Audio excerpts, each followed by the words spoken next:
আজকের এপিসোডের প্রথম যে ঘটনাটি আপনাদের সাথে শেয়ার করব, এই ঘটনাটি আমাদেরকে যিনি পাঠিয়েছেন তার নাম মোরসালিন ফাইয়ান।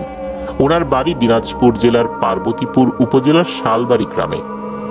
ঘটনাটি একটি পুকুরকে কেন্দ্র করে। প্রথমে জায়গাটির বিবরণ দিই।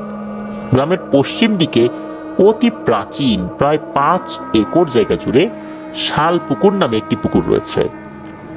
পুকুরটির চারদিকে মাটির টিলার মতো বেশ কিছু জায়গা রয়েছে। পশ্চিম পাশে পুরনো একটি কবরস্থান, আর পূর্ব দিকে সুবিশাল দুটি বটগাছ সহ অন্যান্য কিছু ফলজ গাছ রয়েছে। পুকুরের অন্য সাইডগুলো দিয়ে ছিল হচ্ছে ফসলি জমির মাঠ। মহান মুক্তিযুদ্ধের পর এই পুকুরটি এই গ্রামের মসজিদে ওয়াকফ করে দেওয়া হয়।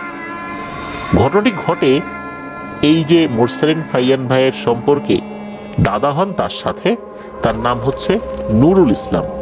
তাকে নুরু দাদা বলেই ওনারা সম্বোধন করেন, আমরাও নুরু দাদা বলেই সম্বোধন করব। ঘটনাটি ঘটেছিল 1978 কি 79 সালের দিকে। তখন এই নুরু দাদার বয়স ছিল 40 বছরের কাছাকাছি। এই পুকুরটি লোকালয় থেকে প্রায় 1 কিলোমিটার দূরে হওয়ার কারণে সেখানে মানুষ তেমন একটা যেত না। দিনের বেলা কিছু সংখ্যক মানুষ জমিতে কাজ করার উদ্দেশ্যে সেখানে যেতেন। নুরু দাদা সারাদিন অন্য কাজে যুক্ত থাকলেও সন্ধ্যার আগেই সেখান থেকে তাকে চলে যেতে হতো। নুরু দাদা অতীব সাহসী একজন মানুষ ছিলেন, আর সেই সঙ্গে নামাজি এবং পরহেজগার ব্যক্তিও ছিলেন বটে। এবার মূল ঘটনায় আসি। নুরু দাদার রাতে থাকার জন্য একটি মাটির তৈরি করা ঘর সেখানে ছিল। ঘরটি ছিল দুটি বট গাছের ঠিক মাঝখানে। সেখানেই তিনি রাতে থাকতেন আর পুকুর পাহারা দিতেন। এই যে পুকুরটা, এই পুকুরটাতে মাছ চাষ করা হতো, তো সেখানে উনি ওই পুকুরটা পাহারা দিতেন। ঘটনা যেদিন ঘটে দিনটি ছিল শনিবার, আর সিজনটা ছিল বর্ষাকাল। বর্ষাকাল হওয়ার কারণে বিকেল থেকেই গুড়ি গুড়ি বৃষ্টি হচ্ছিল। সেদিন বৃষ্টি থাকায় তিনি আসরের নামাজের পরপরই হারিকেনের ভেতরে পর্যাপ্ত পরিমাণে কেরোসিন তেল তো ভরেছেনই, এছাড়া আর একটা কাচের বোতলে করে কিছুটা কেরোসিন তেল নিয়ে রওনা হয়েছেন ওই পুকুরের উদ্দেশ্যে। সন্ধ্যা নামতেই হারিকেন জ্বালিয়ে পুকুরের চারপাশ একবার দেখে এসে ছোট মাটির তৈরি ঘরে ঢুকে পড়েন। গুড়ি গুড়ি বৃষ্টি থাকার কারণে তিনি আর ঘর থেকে বের হননি সেদিন। কারণ এরকম বৃষ্টির দিনে কেই বা মাছ চুরি করতে আসবে, এই ভেবে তিনি এশার নামাজ পড়েই ঘুমিয়ে পড়া শুরু করেন। তো কিছু সময় পর ওনার ঘুম চলেও আসে। রাত আনুমানিক কয়টা তিনি ঠিক বলতে পারেননি। হঠাৎ তার প্রাকৃতিক ডাকে সাড়া দিতে বেশ চাপ অনুভূতই হয়, আর এই কারণে তার ঘুমও ভেঙে যায়। এই গভীর রাতে পুকুর পাহারা দিতে মাঝে মাঝেই উঠতেন, চিরচেনা জায়গা, তাই ভয় ডর ছিল কম। 7-5 না ভেবে তিনি তাড়াহুড়ো করে তার হারিকেনের আলো বাড়িয়ে হাঁটা দেন তার ঘর থেকে একটু দূরে, যেখানে তিনি নিয়মিত প্রাকৃতিক কাজ সারেন। বর্ষার দিন হয়, চারদিকে কাদা পানি জমে থাকতে দেখে তিনি চিন্তা করেন যে বেশি দূরে যাবেন না। ঘরের ঠিক পেছন দিকে কয়েকটি কলা গাছ ছিল, সেখানে তিনি জল বিয়োগ করবেন এরকম চিন্তাই করেছেন। এই চিন্তা করে তিনি সেখানে চলে গিয়েছেন। তারপর উনি ওখানে বসেছেন। যখন বসেছেন তখন উনি দেখতে পান ওনার থেকে প্রায় 8-10 হাত দূরে কিছু মানুষ, ঠিক কয়জন উনি বলতে পারেননি, তবে 7-8 জনের মতো হতে পারে, নামাজের আকৃতিতে বসে আছে। সাদা আলখাল্লা পরা, মাথায় টুপি রয়েছে। মসজিদে ইমাম সাহেব যখন সালাম ফিরানোর পর দেখা যাচ্ছে যে উনি ছোট্ট একটা মুনাজাত করেন। মুনাজাতের জন্য অনেকে কিন্তু বসে থাকে, মনে হচ্ছে তাদের নামাজ হয়ে গেছে, মুনাজাত করবে এই জন্য বসে আছে, ওরকম মনে হচ্ছিল আর কি। নুরু দাদা লক্ষ্য করলেন যে তাদের উচ্চতা স্বাভাবিক মানুষের থেকে কয়েক ফুট উঁচু। উনি আরো একটা বিষয় লক্ষ্য করলেন যে তাদের চেহারাগুলো কালো, একদম কুচকুচে কালো না, তবে চোখের যে জায়গাটা মনে হচ্ছে এইখানে কালো গহ্বর হয়ে আছে, অর্থাৎ গর্ত হয়ে আছে, সেখানে চোখের কোনো অস্তিত্ব বোঝা যাচ্ছে না। এসব দেখার সাথে সাথে উনি বুঝতে পারলেন যে এগুলো স্বাভাবিক কিছু না। আর এদিকে এই অবয়বগুলো এমন একটা শেপে বসা ছিল, তারা যে ঠিক পেছন দিকে ফিরে ওনার দিকে বসে আছে বিষয়টা এরকম না, এমন একটা আড়াআড়ি ভাবে বসে আছে যে ঠিক পেছনেও না, সাইড থেকে দেখা যায় আর কি। তারা যদি বসে ওভাবে সাইড থেকে নুরুদাদাকে দেখা যায়। তারা এবারে একসাথে, সামনে যিনি বসাচ্ছিলেন অর্থাৎ তাদের যে ইমাম এবং পেছনে যারা বসা ছিল, তারা সবাই একযোগে নুরুদাদার দিকে তাকায়। নুরুদাদা যখন দেখতে পেলেন যে এরা সবাই একসাথে নুরুদাদার দিকে তাকিয়েছে, বিষয়টা এরকম যে ইমাম সাহেব যদি এক পাশে সালাম ফিরান, মুক্তাদিরাও যেমন সবাই একসাথে ইমামের সাথে সাথে এক পাশে সালাম ফিরান, মনে হলো তারা সালাম ফিরিয়েছে, আসলে সালাম ফিরান নাই, তারা এক পাশে তাকিয়ে নুরুদাদাকে দেখছেনই। এরকম প্রায় 10 সেকেন্ডের মতো ওনার সাথে চোখাচোখি হয়েছে। নুরুদাদা ওনার শরীরের সমস্ত শক্তি হারিয়ে ফেলেছেন, উনি যে উঠে দৌড়ে পালাবেন সেটাও পারছিলেন না। উনিও অপলক দৃষ্টিতে ওই অবয়বগুলোর দিকে তাকিয়ে আছেন। ওই অবয়বগুলো কি করলো, তারা সবাই একসাথে উঠে দাঁড়ালো। একসাথে বলতে আগে ইমাম সাহেব উঠে দাঁড়িয়েছেন, এরপরে পেছনে থাকা ওই অবয়বগুলো দাঁড়িয়েছে। তারপর ইমাম সাহেব সামনে হাঁটা শুরু করলেন, সবাই তার পিছু পিছু হাঁটতে হাঁটতে চলে গেল এক লাইনে। আর তারা যখন হেঁটে হেঁটে যাচ্ছিল, মনে হচ্ছে সামনে থেকে ইমাম সাহেব পেছনে থাকা তার অনুগত শিষ্যদের উদ্দেশ্যে কিছু একটা বলছে, তারাও হু হু করে মনে হলো মাথা নাড়ালো, এরকমটাই মনে হলো। এরপর তো ওই অবয়বগুলো ওই অন্ধকারের মধ্যে কোথাও যেন হারিয়ে গেল। নুরুদাদা বেশ ভয় পেয়েছেন। তখন ওনার শরীরে একটু শক্তি চলে আসে, উনি দ্রুত ওই ঘরে চলে আসেন, অর্থাৎ ওনার যে মাটির ঘর। তো ওই রাত্রে উনি আর বাইরে বের হন নাই, ওই রাত স্বাভাবিকভাবে কেটেছে, আল্লাহর রহমতে আর কোনো সমস্যা হয়নি। পরদিন সকালবেলা শরীরে হালকা ব্যথা আর জ্বর দেখা দিলেও তিনি এই বিষয়ে কাউকে কিছু না বলে ওনার পরিচিত এক কবিরাজের কাছে গিয়ে এই বিষয়ে বলেছিলেন, একটু ঝাড়ফুঁক করে নিয়েছিলেন। উনি যদি ওই বিষয়টা মানুষকে বলতেন তাহলে মানুষ হাসাহাসি করতো, তাচ্ছিল্য করতো। এই কারণে বিষয়টা উনি ওই কবিরাজ ছাড়া অন্য কাউকে জানান নাই। কবিরাজকে তিনি যখন এই বিষয়টা বলেছিলেন, তখন কবিরাজ বলেছিলেন যে এখানে বেশ কিছু জিন আছে, বিশেষ করে এই যে পুকুর, এই পুকুরে ওরা 400 বছরেরও বেশি সময় ধরে আছে। ওরা এখানে থাকে, মুসলিম জিন, পরহেজগার জিন, কারো কখনো ক্ষতি করে না। ওরা ওই সময় নামাজরত ছিল, তুমি মনে হয় ওই সময় গিয়েছিলে, ওরাও তোমাকে দেখেছে, ওরা ওদের মতো করে চলে গেছে। তার শরীরে যেই ব্যথা হয়েছে, জ্বর হয়েছে, এটা একটা স্বাভাবিক জিনিস। এদেরকে দেখলে অনেক সময় শরীরের মধ্যে যেই ভয় অনুভূত হয়, এই কারণেও শরীরে জ্বর, মাথা ব্যথা, শরীর ব্যথা এরকমটা হয়। এটা নিয়ে আর কিছু হবে না। তো এমনটা বলে দিলেন কবিরাজ, সারফুক করে দিয়েছিলেন, উনি চলে আসছেন। তো 1-2 দিন কেটে যায়। এরপর এক রাতে ঘটে একটা ঘটনা। উনি তো গতানুগতিক নিয়মেই পুকুর পাহারা দেবার জন্য গিয়েছেন। তো উনি আর এক রাতে যখন গিয়েছেন, চারপাশ একবার ঘুরে আসছেন।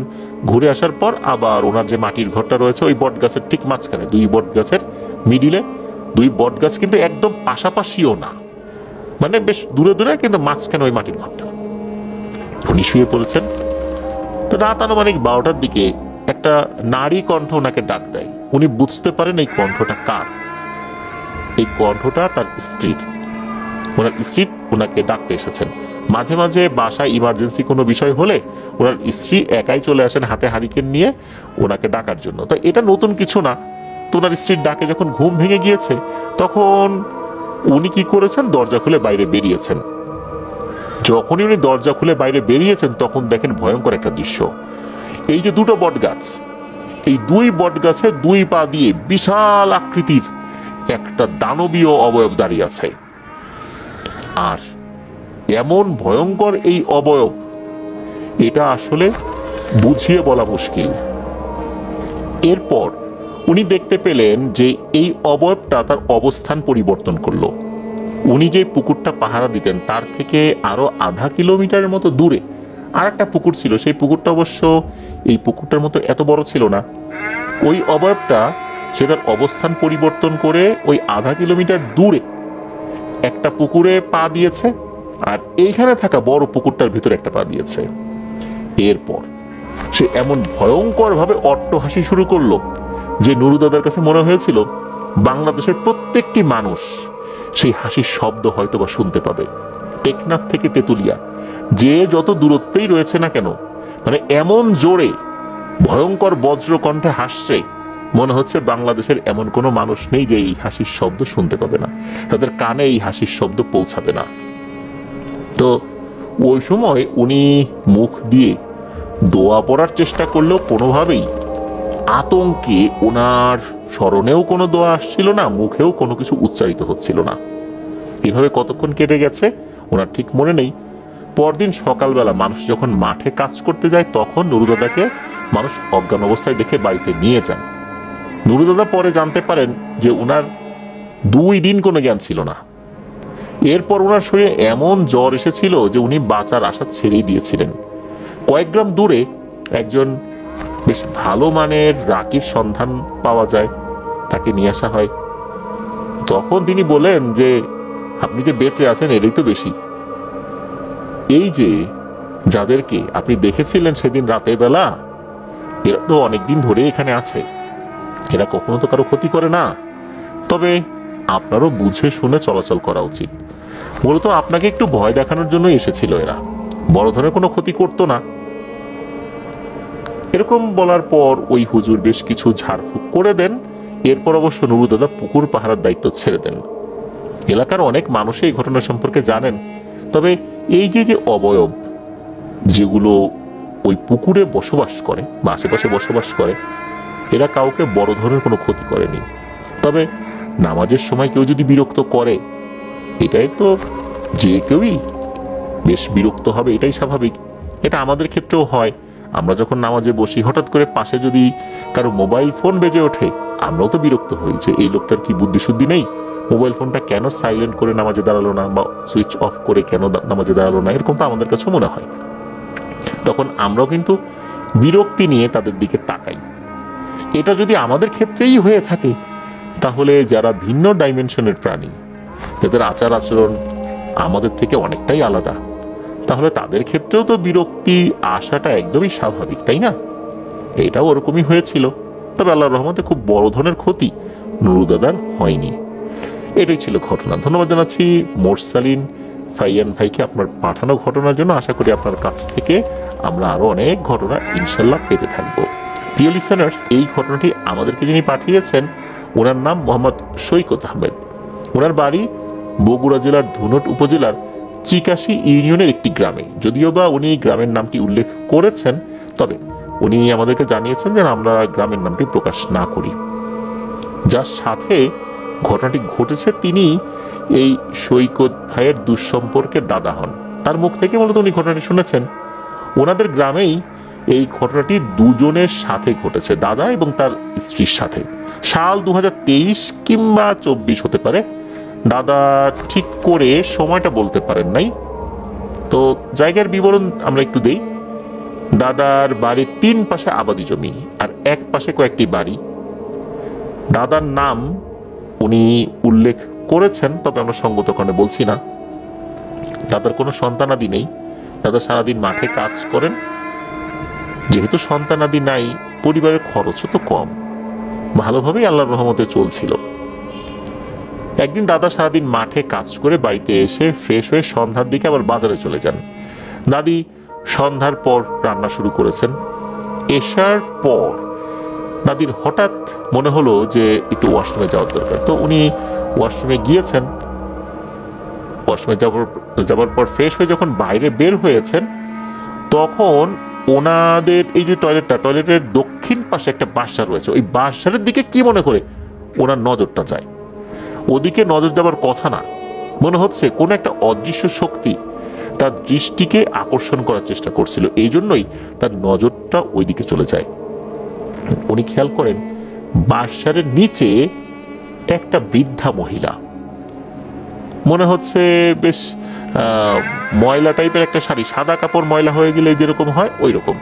তখন কিন্তু চারদিকে অন্ধকার হয়ে গেছে, বাসারের নিচেও অন্ধকার, তবুও উনি ওই অবয়বটাকে একদম স্পষ্টই দেখতে পাচ্ছিলেন। যেমনটা দিনের আলোতে দেখা যায় ঠিক ওই রকম, কিন্তু ওই অবয়বটা ব্যতীত আশেপাশে কিন্তু অন্ধকার।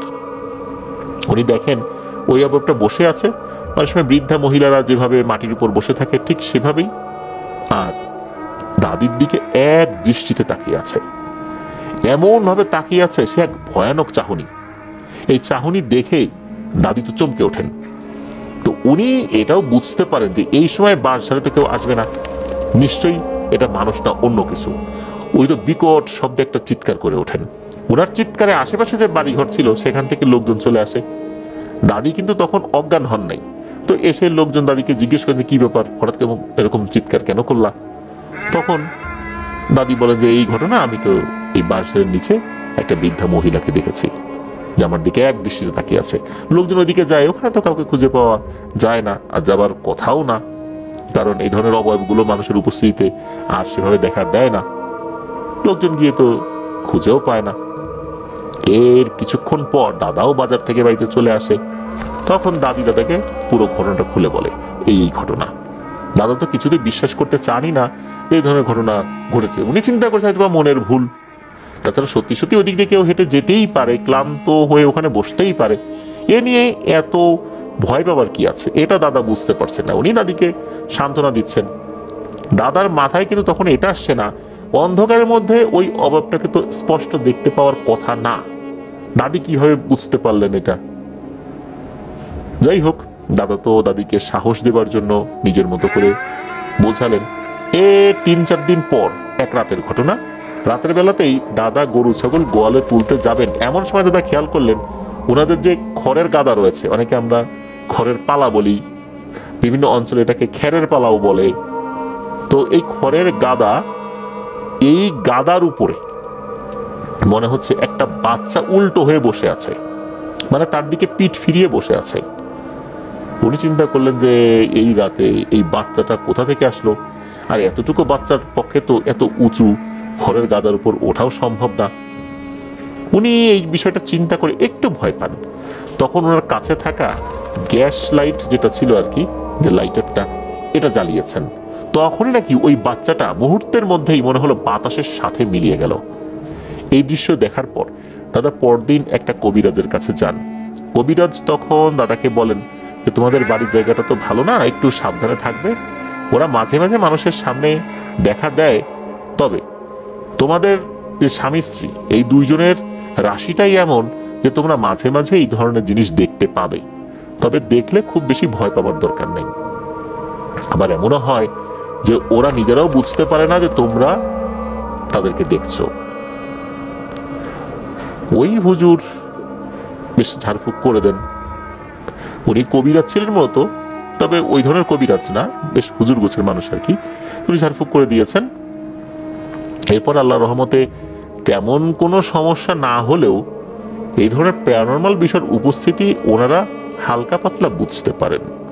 এটাই ছিল ঘটনা। ধন্যবাদ জানাচ্ছি সৈকত আহমেদ ভাইকে আপনার পাঠানো ঘটনার জন্য। প্রিয় লিসেনার্স, জান্নাতুল আপু এই ঘটনাটি নিজেই প্রত্যক্ষ করেছেন 2019-20 সালের দিকে। ওনার দেশের বাড়ি বাগেরহাটের কচুয়াতে। তো এই যে জান্নাতুল আপু, তারপরে যে সুলাইমান ভাই, ওনারা কিন্তু বর্তমানে যশোরের নিউ মার্কেট এলাকায় বসবাস করছেন। তো জান্নাতুল আপু ওনার গ্রামের ডিটেলস ঠিকানা দিয়েছেন, তবে বলেছেন যে এটা বলাটা ঠিক হবে না, এই জন্য উনি আমাদেরকে নিষেধ করেছেন। আমরা শুধু বাগেরহাট এবং উপজেলা কচুয়া এতটুকু বলছি। উনি জীবনের একটা বড় সময় ওনার নানা বাড়িতে কাটিয়েছেন। 2015 কি 16 সালের দিকে আবার উনি দাদা বাড়িতে চলে আসেন। ওনার বাবা মা দুজনই চট্টগ্রামে থাকতেন। ওনার বাবা অলিম্পিক কোম্পানিতে চাকরি করতেন, ওনার মা আর একটা জায়গায় চাকরি করতেন। উনি যখন ওনার দাদা বাড়িতে ফেরত আসার পর এই ঘটনাটি উনি নিজেই অনেকটা দেখেছিলেন আর কি হয়েছে, এর ফলাফলটা আর কি। তো ওনাদের একটা ভিটা রয়েছে। অনেক সময় থাকে না গ্রামে পুরনো পরিত্যক্ত কিছু ভিটা থাকে, সেই ভিটায় শাক সবজি চাষ হয়, মানে একদম বিরান ফেলে রাখে না। তো ওনাদের ওরকম একটা ভিটা ছিল। তো ওই ভিটার কাছাকাছি একটা গাব গাছ রয়েছে।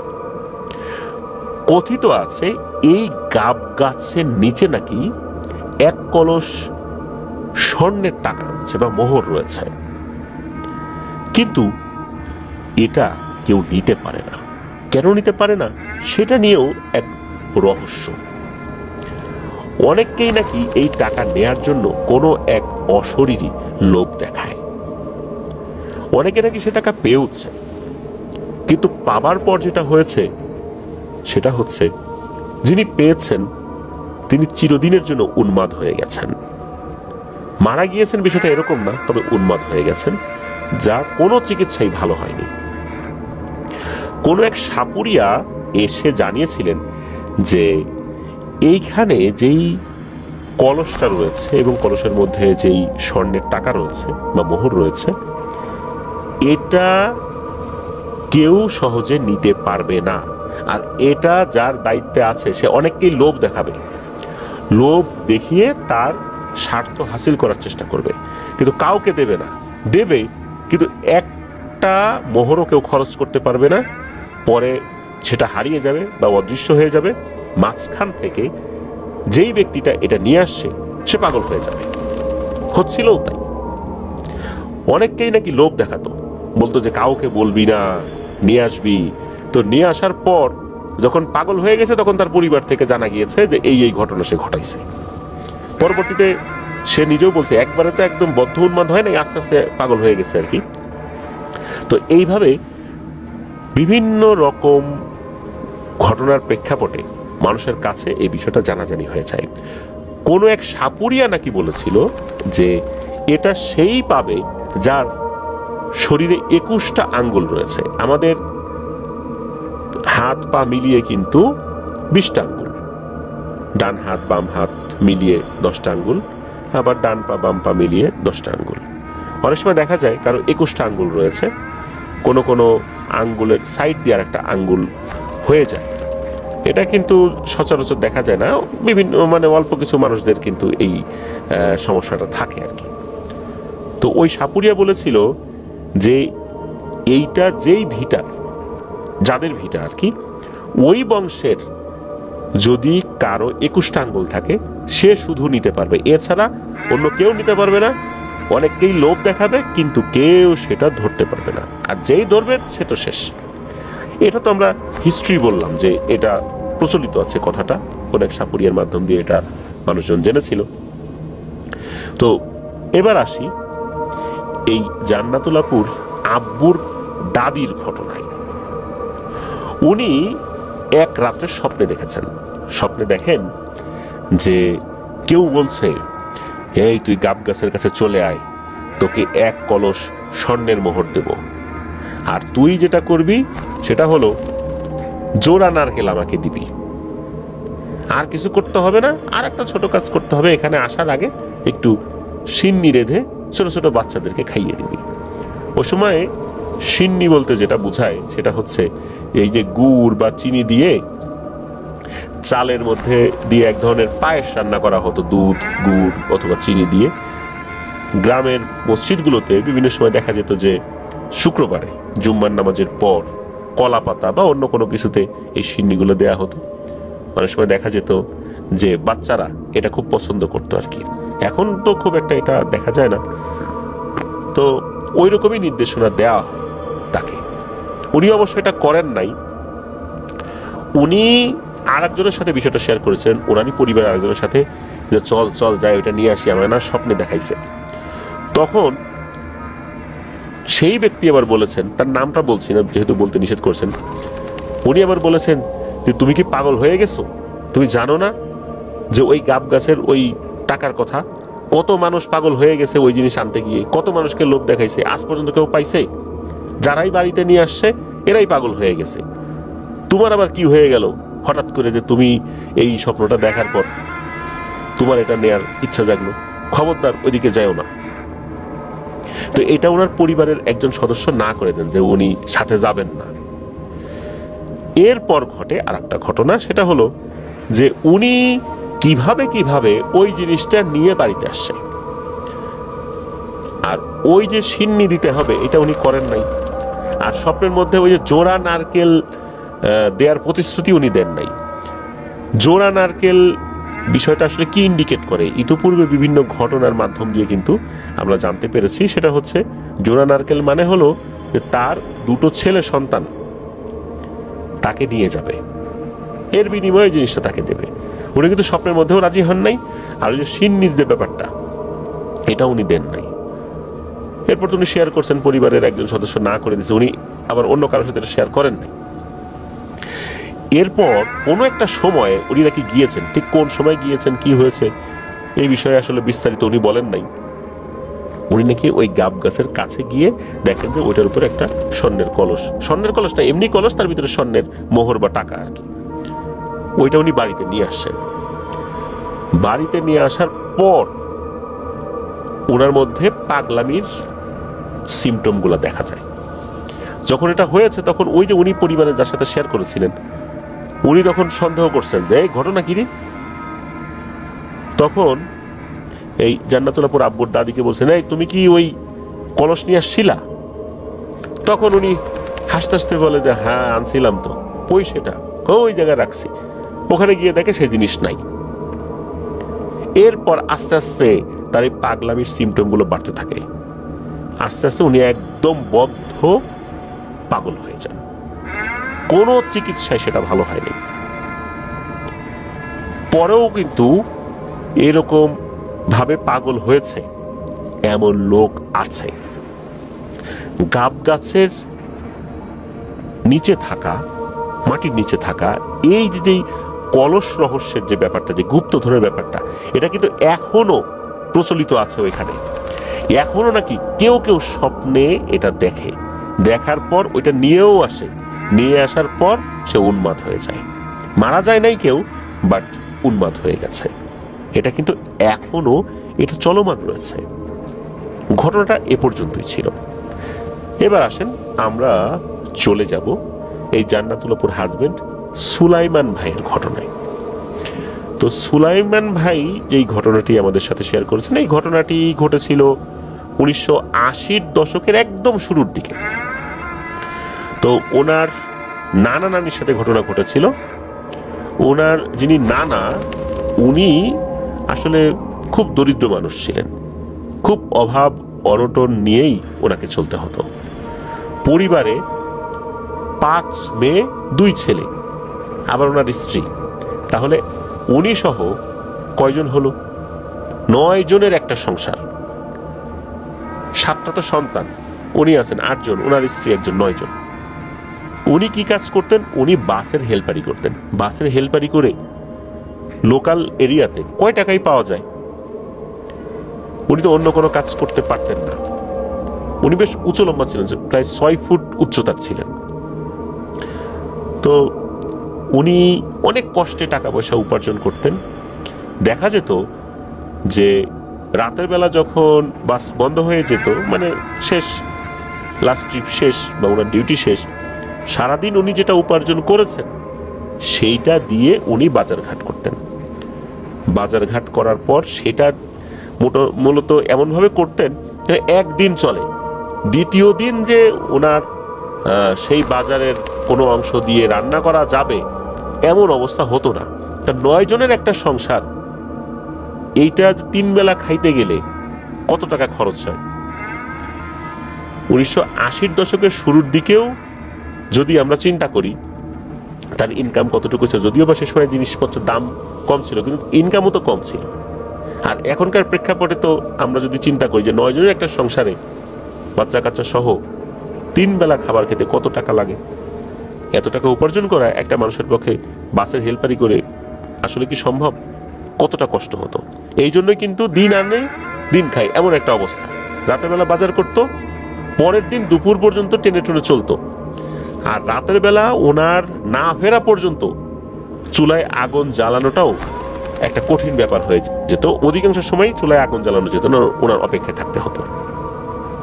তো ওনার যে বাড়িটা, এই বাড়িটার উপরে ছিল টিন, চতুর্দিকে ছিল চাটাইয়ের বেড়া, আর ফ্লোরটা ছিল মাটির।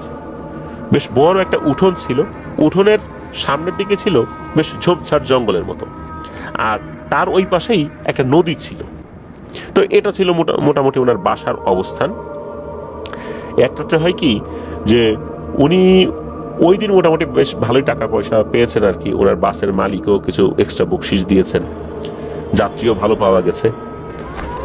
উনি চিন্তা করেছেন যে অনেকদিন তো ইলিশ মাছ খাওয়া হয় না, বাচ্চা কাচ্চারা আসলে খেতে চায়, আজকে ইলিশ মাছ কিনে নিয়ে যায়। তো ওনার ওই দিন তাড়াতাড়ি ডিউটি শেষ হয়ে যায়, উনি বাজারে গিয়েছেন, বাজার থেকে ইলিশ মাছ সহ প্রয়োজনীয় অন্যান্য উপকরণ কিনে বাড়ির দিকে রওনা দিয়েছেন। তো বাসা পর্যন্ত আসতে কোনো ধরনের কোনো ভয়ের ঘটনা ঘটে নাই। বাসায় আসছে, আসার পর দেখে যে ছেলেবেলে বসে আছে, রাত্রেবেলা খাবার দাবার খাবে। উনি তখন দ্রুত ওনার স্ত্রীকে মানে নানিকে এই মাছ দিয়ে দেন, অন্যান্য উপকরণ দিয়ে দেন যে তুমি এটা রান্না করো, অনেক রাত হয়ে গেছে, ছেলেবেলেরা না খেয়ে আছে, তো রান্না খুব অন্যরকম ভাবে করতে, বিষয়টা এরকম না, মানে দ্রুত এই মাছটা কেটে ঝোল টোল করে যত তাড়াতাড়ি করা যায় আর কি। ওনারও ক্ষুধা লাগছে, মানে নানারও ক্ষুধা লাগছে। তো নানি কি করেছেন, উনি দ্রুত সেই মাছটা কাটাকুটি শুরু করেছেন। তো মাছ কাটার সময় যেটা হয় সেটা হচ্ছে যে একটা ছোট্ট পাত্রে পানি নিয়ে বসতে হয়, মাছগুলো কেটে পানির মধ্যে রাখে। তো দেখা যাচ্ছে ওই যে মাছের যে রক্তগুলো বা অন্যান্য যেই শরীরের অংশগুলো সেগুলো তোর ভিতরে থেকে লাল হয়ে যায় না, ইলিশ মাছ কাটার সময় বা অন্যান্য মাছ কাটার সময় কিন্তু আমরা এটা দেখি। তো উনি তো ওইভাবেই কাটছিলেন, মাছ টাছ কাটাকাটি করছিলেন আর কি। তো কাটাকাটি করার পর কাটাকাটি শেষ, এরপর উনি যেটা করেছেন সেটা হচ্ছে এই যে যে একটা পাত্র, মাটির একটা পাত্র ভিতরে উনি এটা ওই মাছ টাছ রাখার পরে মাছগুলো অন্য আর একটা ভালো পাত্র তোলার পর এই যে যে পানিটা, আষ্টে পানি বা এঁটো পানি, নাপাক পানিটা, উনি ওই পাত্রটা হাতে নিয়ে ওই জঙ্গলের দিকে গিয়ে মেরেছেন ছুঁড়ে। পানিটা জঙ্গলের ভিতরে গিয়ে যে ঠাস করে পড়লো সেই শব্দটা উনি শুনলেন। এরপর উনি আবার স্বাভাবিকভাবে হেঁটে রান্নাঘরে চলে আসেন, রান্নাবাড়া করছেন। উনি যখন মাছ কুটছিলেন তখন কিন্তু পারিবারিক বিভিন্ন বিষয় আলোচনা উনি ওনার স্বামীর সাথে করছিলেন, মানে নানা নানি আলোচনা করছিলেন।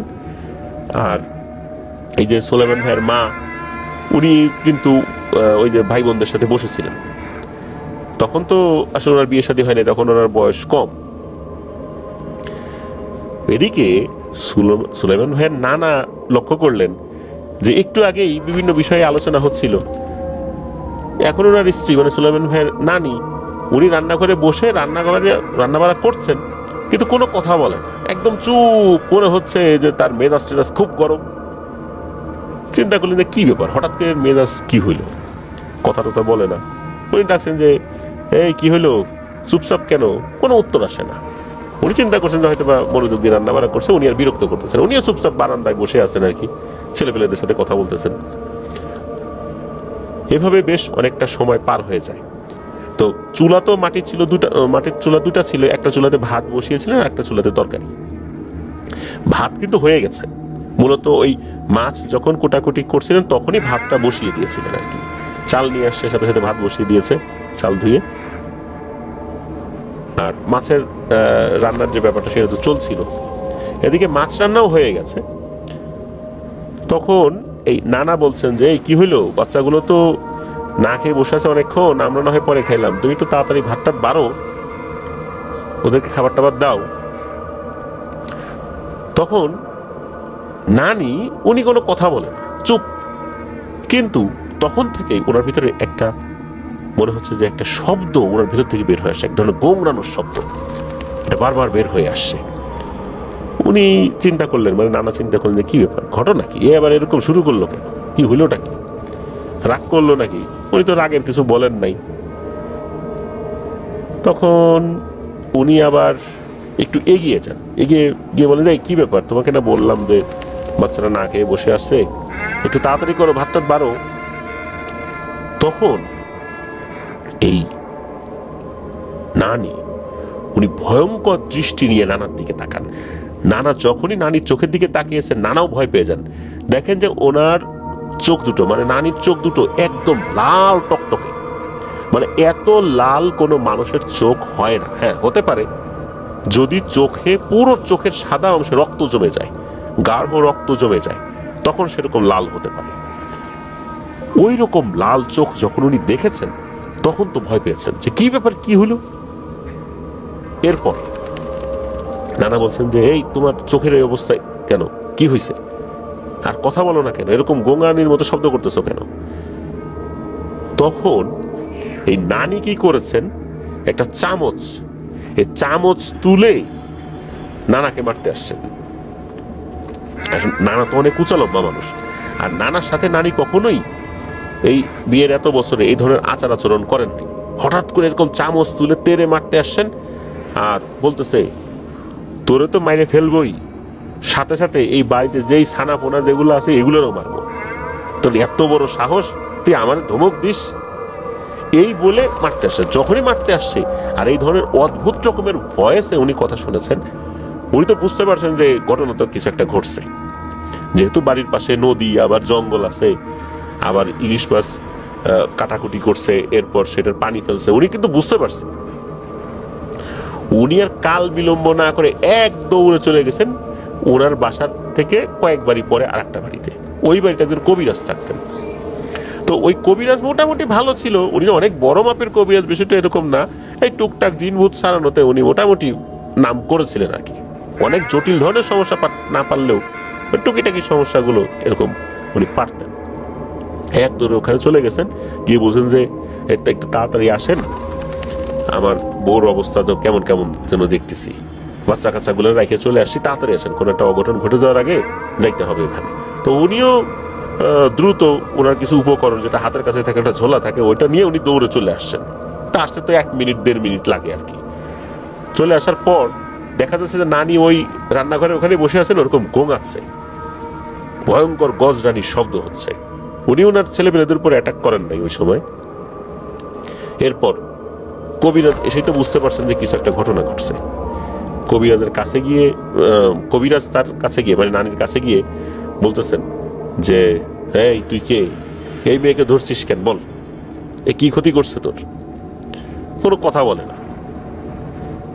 এরপর আবার যখন জিজ্ঞেস করছে তখন বলতেছে, মাথা মানে ঘুরিয়ে বলতেছে, মানে মাথা ঘুরিয়ে ইশারায় বলতেছে, প্রথমে ইশারা দিয়েছে মানে বলবো না, এরপর আবার বলছে যে বল, তখন মুখ ফুটে বলতেছে বলবো না। কি করবি তুই, কর, বলবো না আমি। তখন ওই কবিরাজ বেশ ভয় ভীতি দেখানো শুরু করে। একটা পর্যায়ে বলে যে, ও কি করছে জানিস, আমার পুরো শরীরটাকে অপবিত্র করে দিছে।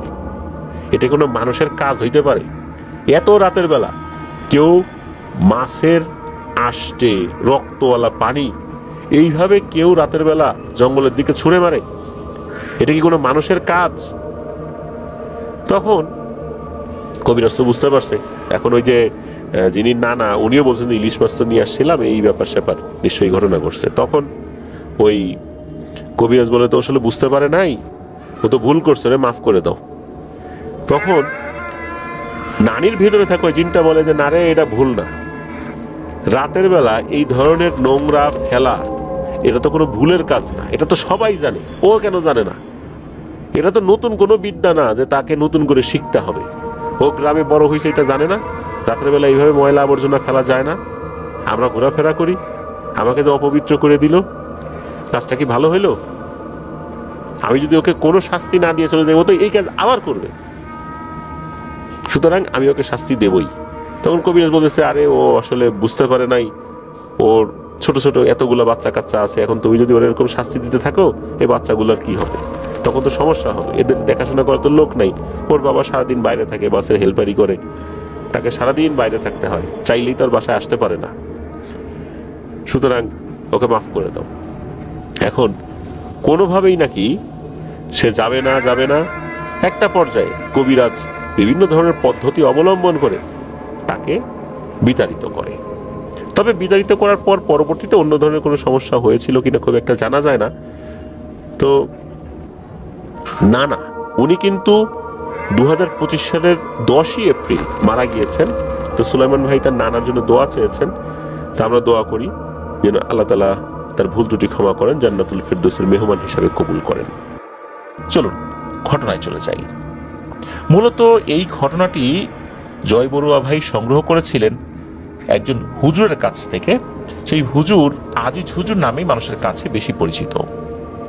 একদিন সন্ধ্যায় এক ভদ্র মহিলা ওই আজিজ হুজুরের কাছে আসেন এবং তিনি তার মেয়ের একটি সমস্যা সম্পর্কে হুজুরকে অবহিত করেন। তিনি বলছিলেন 2001 সালের কথা। ওই সময়ে ওনার মেয়ে, যার নাম আয়শা, কলেজে ভর্তির পর একটা ছেলের সাথে সম্পর্কে জড়ায়। ছেলের বিয়ের বয়স তখনও হয়নি সেভাবে, এই কারণে ছেলের পরিবার ছেলেকে বিয়ে দিতে রাজি হচ্ছিল না। কিন্তু হয়েছিল কি, ওই ছেলে মেয়ে দুটো তারা গোপনে বিয়ে করেছিল। পরে বিষয়টা জানাজানি হলে ছেলের পরিবার এক শুক্রবারে কেবল চা নাস্তা খেয়ে ওই মহিলার বাড়ি থেকে মেয়েকে সসম্মানে তুলে নিয়ে যায়। বিয়ের বছরান্তে ওই মেয়ের স্বামীর যিনি বড় ভাই ছোট ভাইকে বিদেশে নিয়ে যায়। তখন ওই মেয়ে, যার নাম আয়েশা, 1 মাসের অন্তঃসত্ত্বা ছিলেন। মেয়ের স্বামী বিদেশ যাবার সপ্তাহখানেক পরেই মেয়েটার গর্ভে থাকা সন্তানটা কেন জানি মিসক্যারেজ, মানে নষ্ট হয়ে যায়। বছরখানেক পরে ওই মেয়ের হাজবেন্ড বিদেশ থেকে আবার আসে, বেশ কিছুদিন থাকে। আল্লাহর ইচ্ছায় আবার মেয়েটি পুনরায় গর্ভবতী হয়, কিন্তু এবারও খুব কম সময় তার বাচ্চাটা নষ্ট হয়ে যায়। এভাবে প্রায় 3টা বাচ্চা নষ্ট হয় ওই মেয়েটার। এদিকে বারবার এরকম ঘটনায় মেয়েটার স্বামী খুব হতাশায় ভুগতে থাকে, খুব মনোকষ্টে ভুগতে থাকে। মনের কষ্টে আবারও সে বিদেশ চলে যায়। তবে মেয়েটার শ্বশুরবাড়ি থেকে এই বিষয়ে মেয়েটাকে বিভিন্নভাবে তদবির করা হলেও মেয়েটা আবার এসব মানতে চাইতো না। আর এটা নিয়ে মেয়েটার শাশুড়ির সাথে ওই মেয়ের প্রায়শই কথা কাটাকাটি হতো। এই ঘটনার আরেকটি বিষয় হচ্ছে যে ওই মেয়ের হাজবেন্ডের বড় ভাইও বিয়ের অনেক বছর হয়ে গেছে, এরপরও কিন্তু তিনি নিঃসন্তান হয়ে রয়েছেন। আর বড় ছেলের বউ তার শাশুড়ির সাথে মনোমালিন্য করতে করতে এমন একটা পর্যায়ে পৌঁছায়, মানে এমন চরম আকার ধারণ করে, শেষমেশ সেই বউ বাসা নিয়ে আলাদা থাকতে বাধ্য হয়।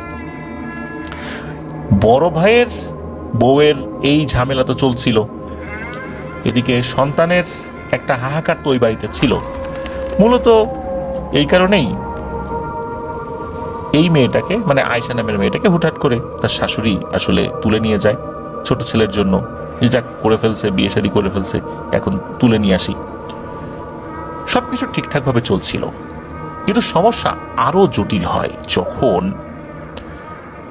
ওই ভদ্রমহিলার মেয়ের শাশুড়ি স্ট্রোক করে শয্যাশায়ী হয়। তখন ওনার মেয়ের শাশুড়ি, মানে ওই ভদ্রমহিলার বেআইন, তাকে তার বাড়িতে ডেকে পাঠান। তো বেআইনের এমন হঠাৎ তলব শুনে দেরি না করে তাদের বাড়িতে চলে যান। ওই দিন মাগরিবের আজানের পর ওনার বেআইন ওনাকে ওনার রুমে ওনার বিছানার পাশে ডেকে বসান আর বলতে থাকেন ওনার জীবনের জঘন্য এক অধ্যায়। তার ভাষায় আমরা বলছেন সেই মেয়ের শাশুড়ি, বলছেন মেয়ের মাকে। তিনি বলছেন, বেআইন, আমি মনে হয় আর বেশি দিন বাঁচব না, আর বেঁচে থাকতে যদি এসব কথা কাউকে বলে না যাই তাহলে তো মরে তো আমার শান্তি হবে না, আল্লাহ আমাকে মাফ করবেন না। আসলে কি জানেন বেআইন, আমি ছোটবেলা থেকে আমার দাদার অনেক আদুরে নাতনি ছিলাম। আমার দাদা আমাকে বেশি আদর করতেন, আমিও দাদা বলতে পাগল ছিলাম। দিনের বেশিরভাগ সময় আমি দাদার সাথেই থাকতাম। আমার দাদা জিন পালতেন কথাটা এজন্যই বললাম কেননা দাদা সেই জিনদের বিভিন্ন পরামর্শ দিতে দেখতাম। আমি ছোট ছিলাম এবং যদিও বিশেষ কিছু তেমনটা বুঝতাম না, কিন্তু বয়সের সাথে সাথে দাদুর কর্মকাণ্ড বুঝতে পারতাম। বিশেষ করে রাত্রে দাদার শোবার ঘর থেকে যখন গুনগুন করে কোরআন তেলাওয়াতের আওয়াজ শুনতাম, তখন 2-1বার উকি দিয়ে দেখেছি দাদুর পেছনে বসে আছে 3-4 জন সাদা কাপড় পরা অবয়ব। তারাও দাদুর সাথে কোরআন পাঠ করছেন।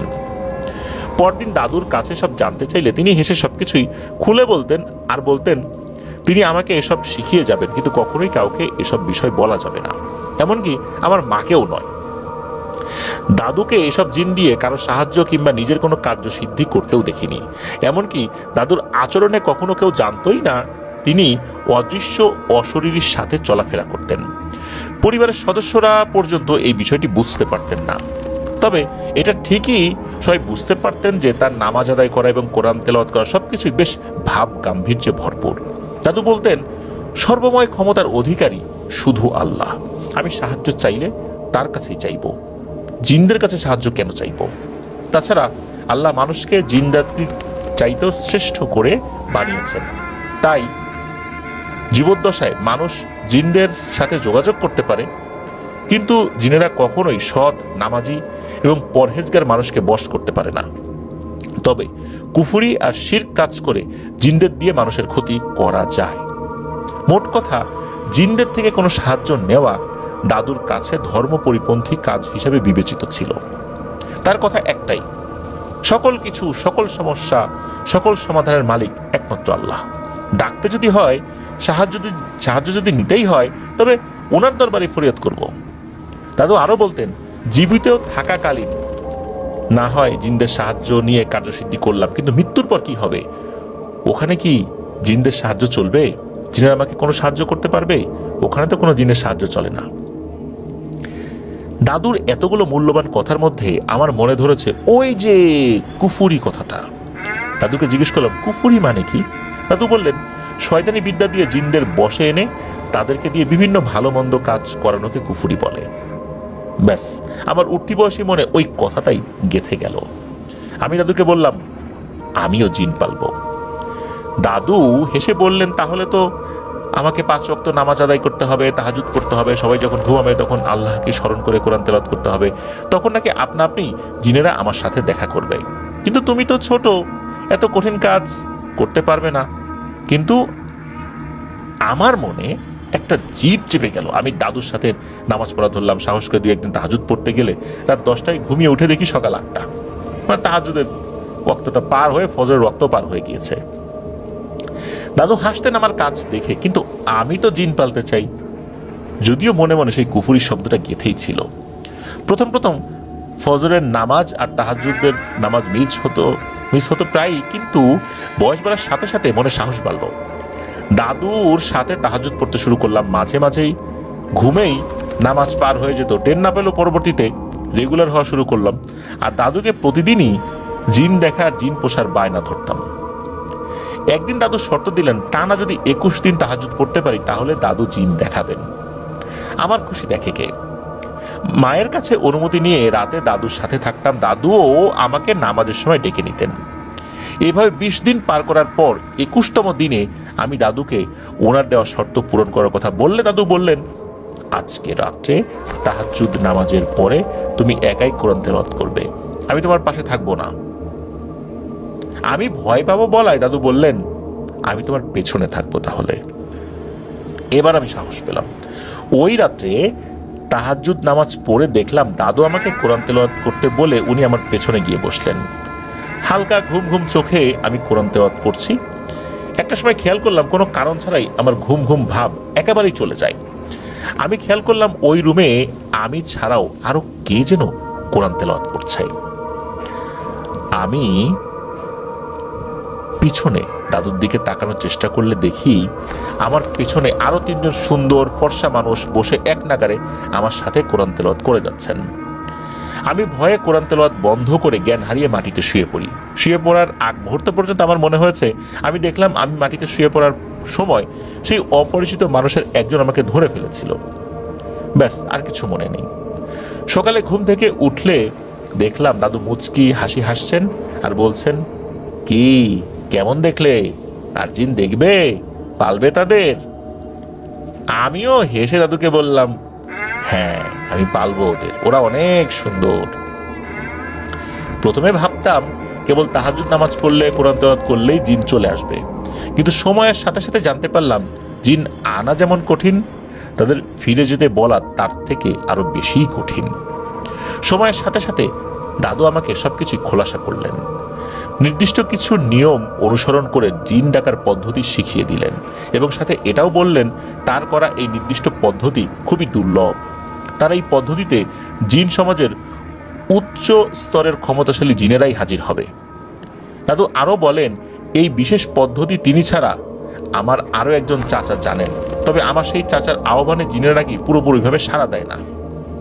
যাই হোক, কয়েকদিন পর দাদু বললেন আজকে তিনি আমার থেকে অন্য রুমে তাহাজ্জুদ পড়বেন এবং আমাকে বললেন আমি যেন একাই তাহাজ্জুদ পড়ে ওই নির্দিষ্ট রুকিয়া করে তাদেরকে যেন ডাকি। আর বললেন ভয় না পেতে, কেননা তারা আমার কোনো ক্ষতি করবে না। আমি উৎসাহী হয়ে দেরি না করে সব প্রস্তুতি নিলাম। নির্দিষ্ট সময় তাহাজ্জুদ পড়ে নির্দিষ্ট পদ্ধতি অনুসরণ করে তাদেরকে ডাকছিলাম। হঠাৎ একটা ভারী কণ্ঠে আমার পেছন থেকে লম্বা করে একটা সালাম শুনতে পেলাম। আমি ভয়ে রীতিমতো ঘুরে দেখলাম সাদা নেকাব পরা একজন মহিলা হাতে তসবিহ নিয়ে আমার সামনে দাঁড়িয়ে আছেন। প্রথম দেখাতে আমি ভাবলাম অপরিচিত কোনো মহিলা হয়তো আমার সামনে এসেছেন, কিন্তু এত রাত্রে আমাদের বাড়িতে কিভাবেই বা তিনি আসবেন এসব ভেবে নিজেকে স্বাভাবিক করতে যাব এমন সময় মহিলাটি বলে উঠলেন, আমাদের ডেকেছেন? মাঝারি বয়সী মহিলার মুখে আমাকে আপনি সম্বোধন শুনে কিছুক্ষণ চুপ করে থেকে জিজ্ঞেস করলাম, কে আপনি? অত্যন্ত সাবলীল চেহারায় তিনি মৃদুস্বরে উত্তর দিলেন, আমি জিন সর্দারের বিবি, অর্থাৎ স্ত্রী। আমি বললাম, জিন কি মানুষের মতো হয় নাকি? এমন উদ্ভট প্রশ্ন শুনে তিনি মুচকি হেসে উত্তর দিলেন, আমি আপনাকে দেখা দিয়েছি বলেই তো আপনি আমাকে এইভাবে দেখতে পেয়েছেন। বলুন, আমাদের কেন ডেকেছেন? আসলে আমার এমন উদ্ভট প্রশ্ন শুনে ওনার তো রেগে যাবার কথা, কিন্তু দেখলাম না, রাগলেন না তিনি। সাহস পেয়ে আমি বললাম, আমি আপনাদের দেখতে চেয়েছিলাম। উত্তরে তিনি বললেন, তো কেমন দেখলেন? আসলে আমি অল্প বয়সী হয় অপরিপক্ক কথা বলছিলাম। আমি বললাম, আপনারা তো অনেক সুন্দর, আপনারা আমার দাদুর মতো আমার সাথে থাকবেন? তিনি বললেন, আপনি তো এখনো অনেক ছোট, আপনি আমাদের তেজ তো এখনো সহ্য করতে পারবেন না। তাছাড়া আমাদেরকে ডেকেছেন ঠিকই, কিন্তু আমাদের ফিরে যেতে অনুমতি দেওয়ার পদ্ধতি কি আপনি জানেন? অবাক হয়ে আমি বললাম, ও মা, দাদু তো আমাকে এসব শেখায়নি এখনো। আপনাদের আহ্বান করার পদ্ধতিই তো আমাকে শিখিয়েছেন মাত্র। আচ্ছা, আপনাদেরকে ফিরে যেতে বলার জন্য কি আলাদা পদ্ধতি অনুসরণ করতে হয়? জবাবে তিনি বললেন, জি, আপনার আহ্বানে আমাদেরকে অনুমতি নিয়ে আপনাকে দেখা দিতে হয়, আর আপনার নির্দিষ্ট পদ্ধতির মাধ্যমে ফিরে যাওয়ার অনুমতি পেলেই আমরা ফিরে যেতে পারব। এবার আমি চিন্তিত হয়ে বললাম, কিন্তু আমার দাদু তো আমাকে সব শিখিয়ে দেননি। ওই মহিলার চোখে মুখে এবার একটু চিন্তার ভাঁজ পড়তে দেখলাম, ওই মহিলাকে চিন্তিত হতে দেখলাম। এমন সময় সালাম দিয়ে ঘরে প্রবেশ করেন আমার দাদু। আমার চোখের সামনে সেই মহিলা আশ্চর্যজনকভাবে সাদা একটা কাপড়ে পুরোটাই ঢেকে যান। এতক্ষণ যাকে আমি দেখেছিলাম, যার নুরানি চেহারা আমি দেখেছিলাম, কিন্তু তিনি মুহূর্তেই সাদা কাপড়ে পুরোটাই মুড়িয়ে গেছেন। আমি বিস্মিত হয়ে চুপ করে কেবল অপলক তাকিয়ে রইলাম। দাদু বললেন, আমার নাতনি আপনাদের সরাসরি দেখতে চেয়েছিল, তাই আমি ওকে আপনাদের আহ্বান করার পদ্ধতি শিখিয়েছিলাম। ক্ষমা করবেন, তাকে এখনো আপনাদের ফিরে যাওয়ার অনুমতি দেওয়ার পদ্ধতি শিখিয়ে দিতে পারেনি। তখন অদৃশ্য এক পুরুষ কণ্ঠ কোথা থেকে যেন বলে ওঠেন, হুজুর, আপনার নাতনি এখনো ছোট, সে তো আমাদের তেজ সহ্য করতে পারবে না, তার তো সেই বয়স হয়নি। আর তার অপরিপক্ক আহ্বানে আমরা সাড়া দিতে বাধ্য, কিন্তু ফিরে যাবার রুকিয়া যদি সে না জানে, তবে সেটা আমাদের জন্য সমস্যা হবে। এসব বিষয় তো আপনি জানেন। দাদু পুনরায় বললেন, আমি ভেবেছিলাম আপনাদের মধ্যে সাধারণ কোনো জিন হয়তো আসবে, কিন্তু মালেকাই জিন যে আসবেন এটা তো বুঝতে পারিনি। অর্থাৎ মালেকাই জিন মানে হচ্ছে জিনদের রানী, মানে সর্দারের স্ত্রী। এবার সাদা আলোর পেছনে থাকা সেই মহিলা কণ্ঠ বলে ওঠে, এত অল্প বয়সী কেউ আমাদেরকে ডাকছে, কে এমন সাহস করতে পারে? তাকে দেখাটা আমার উচিত ছিল। আমার জায়গায় অন্য কেউ আসলে হয়তো বা কোনো সমস্যা হতে পারত, এই জন্য আমি নিজেই আসতে বাধ্য হয়েছি। তবে এটা ওর জন্য এবং আমাদের উভয়ের জন্যই বিপজ্জনক। একথা শুনে দাদু বললেন, ঠিক আছে, আমি বিষয়টা দেখছি। একথা বলে আমার কাছে এসে একটা অদ্ভুত আয়াতের মতো মুখে উচ্চারণ করতে বললেন। আমি না বুঝে শুধু তার মুখে মুখে উচ্চারণ করতে গেলাম। পরপর 3 বার বলার পরে দেখি এতক্ষণের গম গম করতে থাকা পরিবেশটা অদ্ভুত রকমের স্বাভাবিক হয়ে গেছে। দাদু আর কিছু না বলে গিয়ে শুয়ে পড়লেন, আর আমি নিজেও গিয়ে শুয়ে পড়লাম। পরদিন সকালে দাদু বেশ চিন্তিত হয়ে গেছেন দেখলাম। আমার সাথে তেমন একটা কথা বলেননি। এভাবে 2-1 দিন কেটে গেলে আমি নিজেই দাদুকে জিজ্ঞেস করলাম, দাদু, আমি কি কোনো অপরাধ করেছি? দাদু বললেন, না, তবে তোমাকে এসব শিখিয়ে আমি মনে হয় ভুল করেছি। কেননা তোমাকে এখন অনেক বেশি কষ্ট করতে হবে। তার কারণ হলো তুমি তাদেরকে ডাকতে পেরেছ। আমি ভাবতাম তুমি হয়তো নিজে থেকে তাদেরকে ডাকতে পারবে না, কিন্তু তুমি পেরেছ। এবার টানা 90 দিন ব্যয় করে তাদেরকে ফেরত পাঠানোর পদ্ধতি তোমাকে শিখতে হবে। তাছাড়া এই বিশেষ পদ্ধতি খুবই দুর্লভ আর কঠিনও বটে। আমি ছাড়া শুধু তোমার নজরুল চাচা এই পদ্ধতি জানেন, কিন্তু তার কাছে কখনো জিন সর্দারের পরিবারকে আসতে শুনিনি, কিন্তু তোমার ডাকে তারা সাড়া দিয়েছে। দাদুর বিমর্ষ চেহারা দেখে বুঝতে পেরেছিলাম নিশ্চয়ই কঠিন কোনো কাজ এটা। এতদিনের আনন্দের কাজ এভাবে কঠিন হয়ে যাবে বুঝতে পারিনি। কি জানি কোনো এক অজানা এক কারণে অথবা এসব টেনশনেই হঠাৎ দাদু একদিন মারা গেলেন। দাদুর আকস্মিক মৃত্যুতে আমাদের পরিবারের সবাই ভেঙে পড়েন। বয়স কম থাকার দরুন আমি কান্নাকাটি করলেও পরিবারের একজন স্তম্ভ হারানোর কষ্টের মাত্রা সম্পর্কে বিশেষ বোধ সম্পন্ন হতে পারিনি। এভাবে শোকে দুঃখে কখন জানি একটা বছর কেটে যায় বুঝতে পারিনি। দাদুর মৃত্যুর পরের বছর এক চাঁদ রাতে আমি সবার মতোই বেশ খুশি ছিলাম। আগামীকাল ঈদ। মনের অজান্তেই কেন জানি খেয়াল হলো আজকে সেই জিনদের আবার ডাকবো, তাদের সাথে কথা বলবো। যেহেতু রাত্রে ঘুমানোর তাড়া নেই, ভাবলাম রাত্রে বসে তাদের সাথে আলোচনা করে দাদুর বলে যাওয়া আহ্বান করা জিনদের ফিরে যেতে বলার উপায় জেনে নেব। যেই ভাবা সেই কাজ। বেশ আগে ভাগেই কাজকর্ম করে খাওয়া দাওয়া শেষে দাদুর রুমে গিয়ে তাহাজ্জুদের নামাজের প্রস্তুতি নিতে থাকি। বলা বাহুল্য পরের দিন ঈদ থাকা বাড়ির সবাই যে যার কাজে ব্যস্ত ছিল, তাই আমিও বেশ নিভৃতে নামাজ আদায় করে তাদেরকে আহ্বান করার কাজে নেমে পড়ি। তাহাজ্জুদ নামাজের পর জিন আহ্বান করার নির্দিষ্ট পদ্ধতি অনুসরণ করে তাদেরকে আহ্বান করতে থাকি। অনেকক্ষণ আহ্বান করার পরেও কোনো সারা শব্দ নেই দেখে একই পদ্ধতি দ্বিতীয়বার অনুসরণ করে পুনরায় তাদেরকে আহ্বান করতে থাকি। আর এই অতি উৎসাহী আচরণ আমার জীবনে বয়ে আনে এক দুঃসহ বেদনা। দেখা গেল এবারও ঠিক একইভাবে অনেকটা সময় অতিবাহিত হলেও জিনদের আসার কোনো লক্ষণ নেই।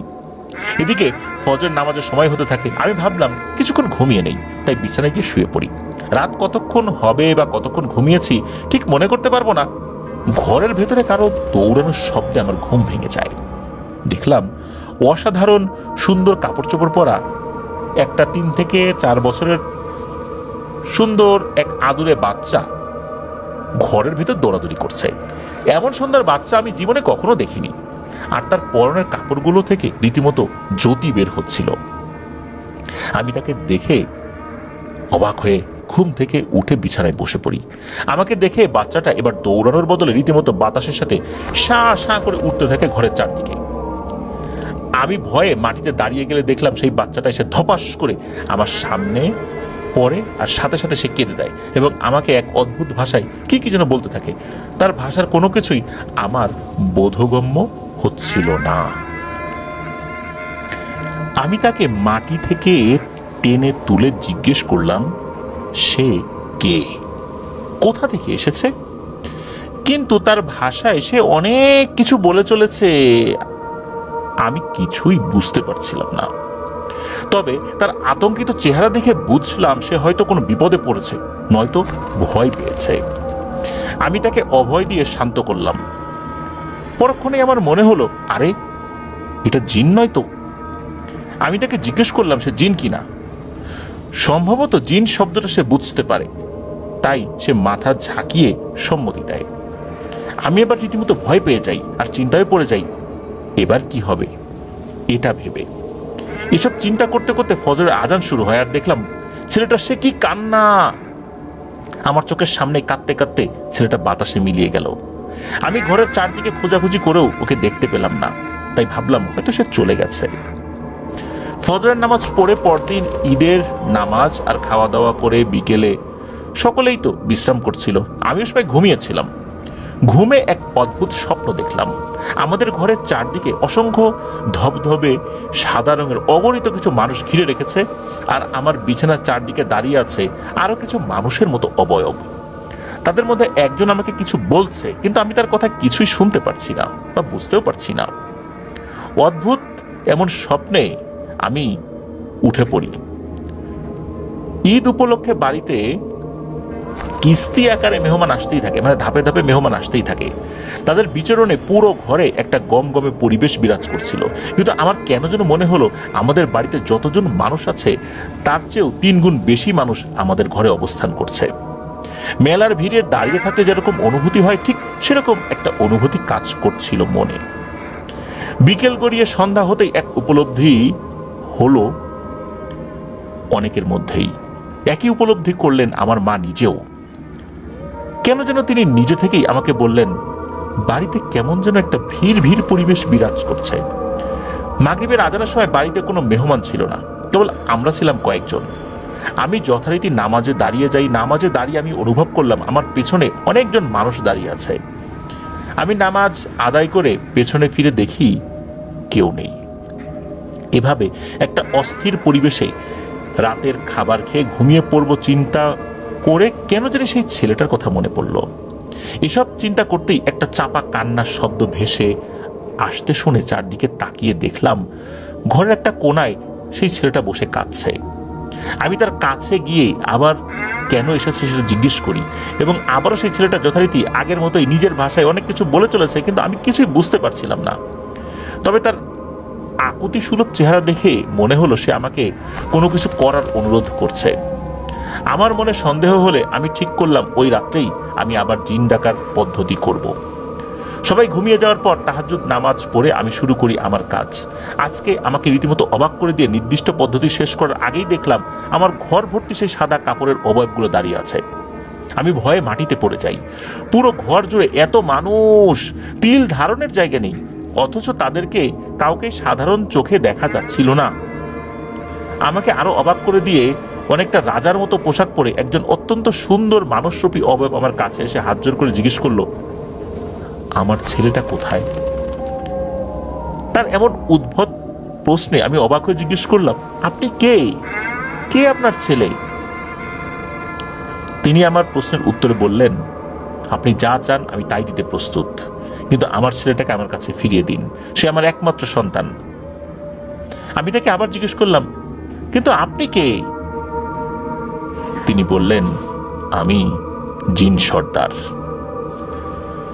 রমজান মাসের নামাজে আমরা সবাই ব্যস্ত থাকায় আপনার আহ্বানে আমরা কেউই সাড়া দিতে পারিনি, কিন্তু আপনি পরপর দুবার আহ্বান করার কারণে আমার ছেলেটা ভুলবশত আপনার ডাকে সাড়া দিয়ে পৃথিবীর দৃশ্যমান জগতে চলে আসে।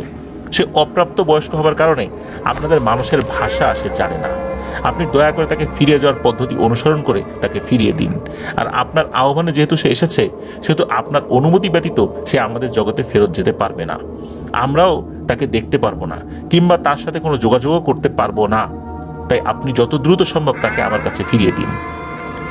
আমি সেই অবয়বকে যেই কিছু বলতে যাব, দেখলাম আমার ঘরের দরজার একটা পাশ থেকে আমার মা এসে আমাকে ডাকছে।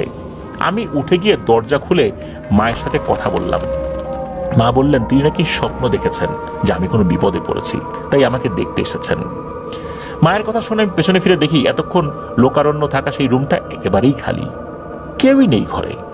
আমি ভয়ে মায়ের সাথে অন্য রুমে গিয়ে ঘুমিয়ে পড়ি।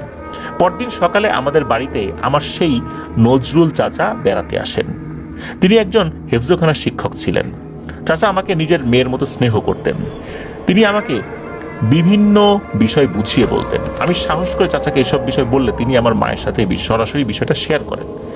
আমার এসব কথা শুনে মা এসব বিষয় পুনর্চর্চা না করার জন্য আমাকে শাসিয়ে দেন এবং প্রতি রাত্রেই মায়ের সাথে শোবার জন্য বলেন। কিন্তু আমার নজরুল চাচাকে দেখলাম বিষয়টা নিয়ে তিনি বেশ চিন্তিত আর ব্যস্ত হয়ে যেতে। ওই রাত্রে আমি আর তাহাজ্জুদ পড়তে পারিনি। মায়ের সাথে রাত্রে ঘুমানোর কারণে কিছুই করা হয়নি সেদিন। পরদিন সকালে আমার নজরুল চাচাকে নিজের সাথে আরো একজন হুজুরকে নিয়ে আসতে দেখলাম। তারা আমাদের পুরো ঘর পানি ছিটিয়ে বন্ধ করে দেন। আমার নজরুল চাচার সঙ্গী সেই হুজুর বাড়ির বারান্দায় মাদুর পেতে বসে কোরআন তেলাওয়াত করতে লাগলেন। আমার চাচাকে দেখলাম আমাদের ঘরের বিভিন্ন রুমে ঘুরে ঘুরে কি যেন খোঁজ করছিলেন। একটা সময় আমার দাদার রুমের সামনে গিয়ে চাচা দাঁড়িয়ে যান আর অন্য হুজুরকে হাতের ইশারায় ডেকে ওই রুমের দরজার ঠিক সামনে বসে কোরআন পাঠ করতে বলেন। হুজুর সেই কাজটাই করেন। আমি, আমার মা সেদিন জীবনের অন্যতম একটা ভয়ের বিষয় দেখেছিলাম। দেখলাম আমার নজরুল চাচা দাদার রুম থেকে রীতিমতো যুদ্ধের মতো এক পরিবেশ সৃষ্টি করেছেন। পুরো রুমের ভেতর থেকে কি এক ধস্তাধস্তির আওয়াজ। অনেকক্ষণ পরে দেখলাম একটা বেডশিটে মুড়িয়ে আমার চাচা একটা বাচ্চার অবয়বে কি যেন জড়িয়ে ধরে দৌড়ে বাড়ি থেকে বের করে উঠোনে নিয়ে আসলেন। অবয়বটা বাড়ির ভেতরে বেশ ধস্তাধস্তি করলেও বাইরে উঠোনের আলোয় একেবারে নিস্তেজ হয়ে গেছে। বেশ ক্লান্ত আমার চাচা এবার এক পাশে বসলেন আর এক গ্লাস পানি দিতে বললেন ওনাকে। পানি খেয়ে উনি আমাদের উদ্দেশ্য করে বললেন, তোমরা জানো না তোমাদের বাড়িতে কে ছিল এতদিন, কাকে নিয়েই তোমরা এতদিন বসবাস করছিলে। আমি আগ বাড়িয়ে আমার চাচাকে কিছু বলতে যাব, তিনি ধমক দিয়ে আমাকে বললেন, যা জানো না সেটা তুমি করতে যাও কেন, তুমি জানো এটাকে, কে শিখিয়েছে তোমায় এসব। পরে আমার মা আমাকে বললেন, হয়তো ওর দাদার কাছে এসব কিছু শিখেছে। চাচার ধমক খেয়ে আমি বিমর্ষ হয়ে চুপ হয়ে যাই। চাচা আমাদের থেকে বিদায় নিয়ে বেডশিটের পুতলিটা বেঁধে অন্য হুজুরটা সহ চলে গেলেন। তিনি এটাও বলে গেলেন যে 2-3 দিন পরে তিনি আবার আসবেন। এখন আপাতত বিপদমুক্ত সবাই। ওই দিন কেন জানি আমি আর নামাজ আদায় করিনি, ঠিক বুঝতে পারছিলাম না কি থেকে কি হয়ে গিয়েছে। তখন ঈদের আমেজ ছিল, তাই ঘোরাঘুরি করে বাকি দিন কেটে যায়। এর মধ্যে আর তেমন কিছুই হয়নি। দিন পরে আমার সেই চাচা এক পরন্ত বিকেলে মাগরিবের আজানের আগে হাসি মুখে আমাদের বাড়িতে এসে আমার বাড়ির চারদিকে 4টা তাবিজ এবং আমার ডান হাতে পরার জন্য একটা তাবিজ দিয়ে গেলেন। চাচা বলে যান কোনোভাবেই যেন এসব তাবিজ নষ্ট না হয়, তাহলে কিন্তু সমস্যা হবে। একদিন আমার দাদার রুমে তিনি মাগরিবের নামাজ আদায় করে ওই রুমে কি যেন পরে পানি ছিটিয়ে দেন, এরপর চলে যান। আমি চাচার কাছে জিজ্ঞেস করতে চেয়েছিলাম সেই বাচ্চার সাথে কি ঘটেছে, কিন্তু সাহস করে আর উঠতে পারিনি। এইভাবেই কেটে যাচ্ছিল জীবন। অনেক বছর পার হয়ে যায় কোনো সমস্যা ছাড়াই। আমার বিয়ে হয়ে যায়, আমি পুরোপুরি সংসারী হই, আমার সন্তানাদি হয়, তারাও বড় হয়। কিন্তু বিপত্তি ঘটে 3-4 বছর আগে। আমার বাবার বাড়ি ঝাড়া মোছা করার সময় সেই 4টা তাবিজের একটা ভুলবশত কোথায় যেন পড়ে যায়। আমার মা তখন জীবিত ছিলেন না, ফলে বাড়ির অন্যরা কেউ এসব বিষয়ে তেমন একটা আমলে নেয় নাই। যেদিন থেকে এই বন্ধনীটা কেটে যায় সেদিন থেকেই আমি স্বপ্ন দেখা শুরু করলাম। আর এমন কষ্টের স্বপ্ন একজন মা হয়ে আমি কখনোই দ্বিতীয়বার দেখতে চাই না। দেখলাম এক দম্পতি আমার কাছে এসে ভিক্ষা চাইছে তাদের সন্তানকে। তারা আমাকে অনুরোধ করেন যে কোনো কিছুর বিনিময়ে আমি যেন তাদের সন্তানকে ফিরিয়ে দিই। এর বিনিময়ে তারা যে কোনো কিছুই করতে রাজি ছিলেন। তাদের অশ্রুসিক্ত আকুতি শুনে আমি অবাক হয়ে ঘুম থেকে উঠে পড়ি। রাতে আর ঘুমাতে পারিনি। পরদিন সকালে দেরি না করে আমি নজরুল চাচার বাড়ির উদ্দেশ্যে রওনা দিই। গিয়ে যা দেখলাম তাতে আমি রীতিমতো অবাক। প্রায় মৃত্যুসজ্জায় আমার চাচা কোনো কথাই বলতে পারছেন না। পরে তার সন্তানদের সাথে কথা বলে জানতে পারি বিগত 3-4 দিন আগে তিনিও সুস্থ ছিলেন, কথাবার্তা বলতেন, কিন্তু এক রাতে হঠাৎ চিৎকার করে স্ট্রোক করে পুরোপুরি নিস্তেজ হয়ে যান। তার শেষ কথা ছিল, আমাকে ক্ষমা করে দেন। আমি এই ঘটনার কুল কিনারা করতে না পেরে একজন বড় হুজুরের শরণাপন্ন হই। তাকে সবাই কারি ইব্রাহিম নামে চিনতেন। তিনি আমাকে এতদিন মঙ্গলবারে যাওয়ার পরামর্শ দেন, কিন্তু এবার মনে হলো উনি বেশ চিন্তিত। তবে এবারও তিনি এক মঙ্গলবারে যাওয়ার পরামর্শ আবারও দিলেন।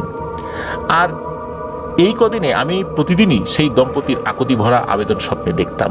আমি যাবার পরে ইব্রাহিম হুজুর আমাকে বললেন, দেখুন, আমার অনুগত কিছু জিনকে আমি আপনার ব্যাপারে বলেছিলাম, আর তারা আমাকে যা বলল তাতে একজন মানুষ হিসাবে আমি নিজেও লজ্জিত আর অপরাধী মনে করছি নিজেকে। তারা আমাকে জানায় আপনার দাদাকে জিন সমাজের কম বেশি সবাই পছন্দ করতেন, কেননা আপনার দাদার সাথে জিন সমাজের এক অংশের বেশ প্রভাবশালী গোত্রের সম্পর্ক ছিল, সুসম্পর্কই ছিল।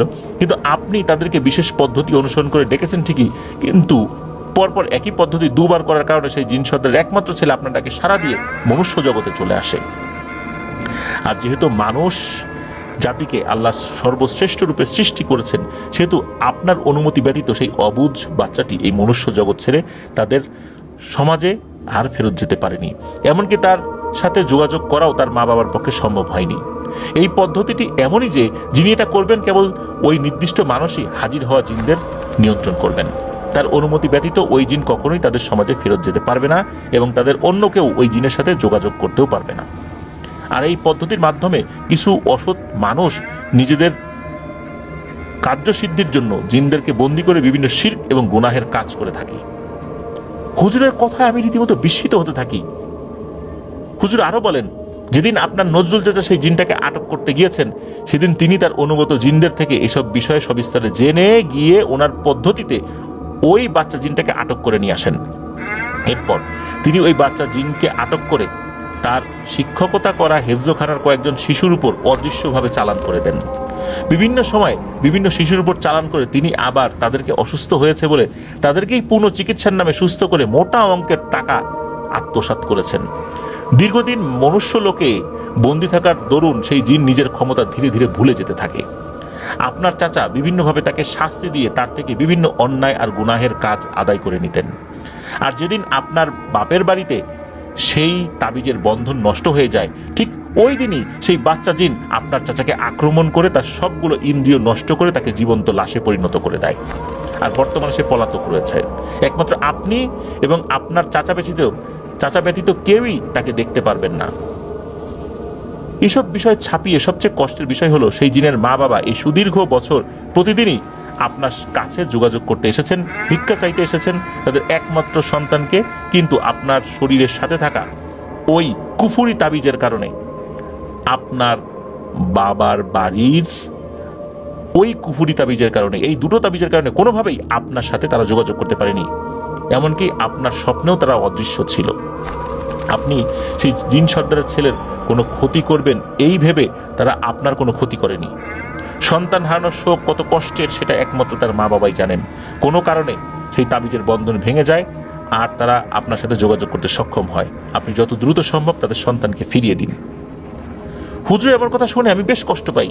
নিজের অতি উৎসাহী আচরণে এক দম্পতি থেকে তাদের নিষ্পাপ সন্তানকে কেড়ে নিব বুঝতে পারিনি। আমি সেই হুজুরকে আমার জানা যাবতীয় সব বিষয় সম্পর্কে বলি। তিনি আমাকে আরো কিছু পরামর্শ দেন এবং বলেন যে তার অনুগত জিনদেরকে তিনি অনুরোধ করবেন তারাও যেন আমাকে সাহায্য করে। আমি হুজুর থেকে বিদায় নিয়ে বাড়িতে চলে আসি, আর এসেই কাউকে কিছু বুঝতে দেইনি। তখন আমি নিজেও 2 সন্তানের জননী।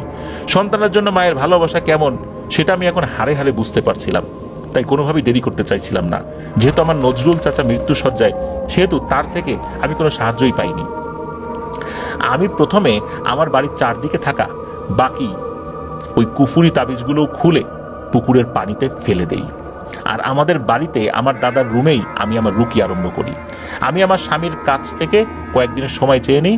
তিনি নিজের কাছে ব্যস্ত থাকায় আমার সুবিধাই হয়। তারপর 2 রাত তাহাজ্জুদের নামাজের পর আমি আমার জানা পদ্ধতি অনুসরণ করে দেখলাম একজন মধ্যবয়স্ক পুরুষ আর একজন পর্দানশীল আধা বয়স্কা মহিলা আমার সামনে এসে উপস্থিত। সেই মহিলাকে দেখে আমার কেন জানি মনে হলো আমি ওনাকে চিনি। তাদের চেহারায় যেই অবস্থা ফুটে উঠল তাতে বোঝা যাচ্ছে তারা বেশ ক্ষিপ্ত হয়েছে আমার উপরে, বা ক্ষিপ্ত আছে আমার উপর।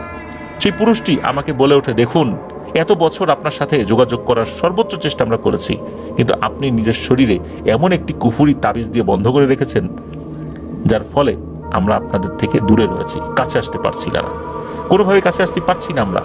আমার ছেলে কোথায়? তাকে আমাদের কাছে ফিরিয়ে দিন। আমি ওনাকে বিস্তারিত সবকিছু খুলে বলি। ওনার সাথে থাকা মহিলাটি কেঁদে আমাকে বলে, আমি আর কাঁদতে পারবো না। এত বছর কাঁদতে কাঁদতে আমার চোখের পানি ফুরিয়ে গেছে। মাগো, তুমি যে করেই হোক আমার ছেলেকে আমার কাছে ফিরিয়ে দাও, আমি আর সইতে পারছি না। তাদের সাথে কথা বলতে বলতে কখন যে ভোর হয়ে গেছে আমি টের পাইনি। ফজর আজান হওয়ার সাথে সাথেই তারা আমার চোখের সামনে থেকে অদৃশ্য হয়ে যায়। এদিকে আমি পড়ে যাই এক মহা সংকটে, কেননা সেই জিনকে খুঁজে বের করা তখন আমার কাছে একটা গুরু দায়িত্ব আর নিজের পাপের প্রায়শ্চিত্ত করার একমাত্র উপায় হয়ে দাঁড়ায়। আমি প্রায় প্রতিদিন তাকে ডাকার চেষ্টা করতাম, কিন্তু সেই জিনটা আসতো না। আর তার অসহায় মা বাবা আমার কাছে এসে তাদের সন্তানকে ফেরত চাইতো। একদিন খবর আসে আমার সেই চাচা মারা গেছেন। তার মৃত্যুর পরে আমি তাকে দেখতে ওনাদের বাড়িতে যাই। একজন অপরাধীর মৃত্যুর পরেও আসলে সে যে শাস্তি পাবে না বা শান্তি পাবে না, শাস্তি তো অবশ্যই পাবে, শান্তি যে পাবে না এটা তো বোঝাই যাচ্ছে। প্রচন্ড বৃষ্টিতে ওনার কবর খোঁড়াও দায় হয়ে পড়েছিল। যারা ওনাকে গোসল দিয়েছেন তারা বলেছেন ওনার শরীর থেকে খুব বাজে একটা গন্ধ আসছিল। রাত 12টার দিকে অনেক কষ্টে ওনাকে দাফন করা হয়।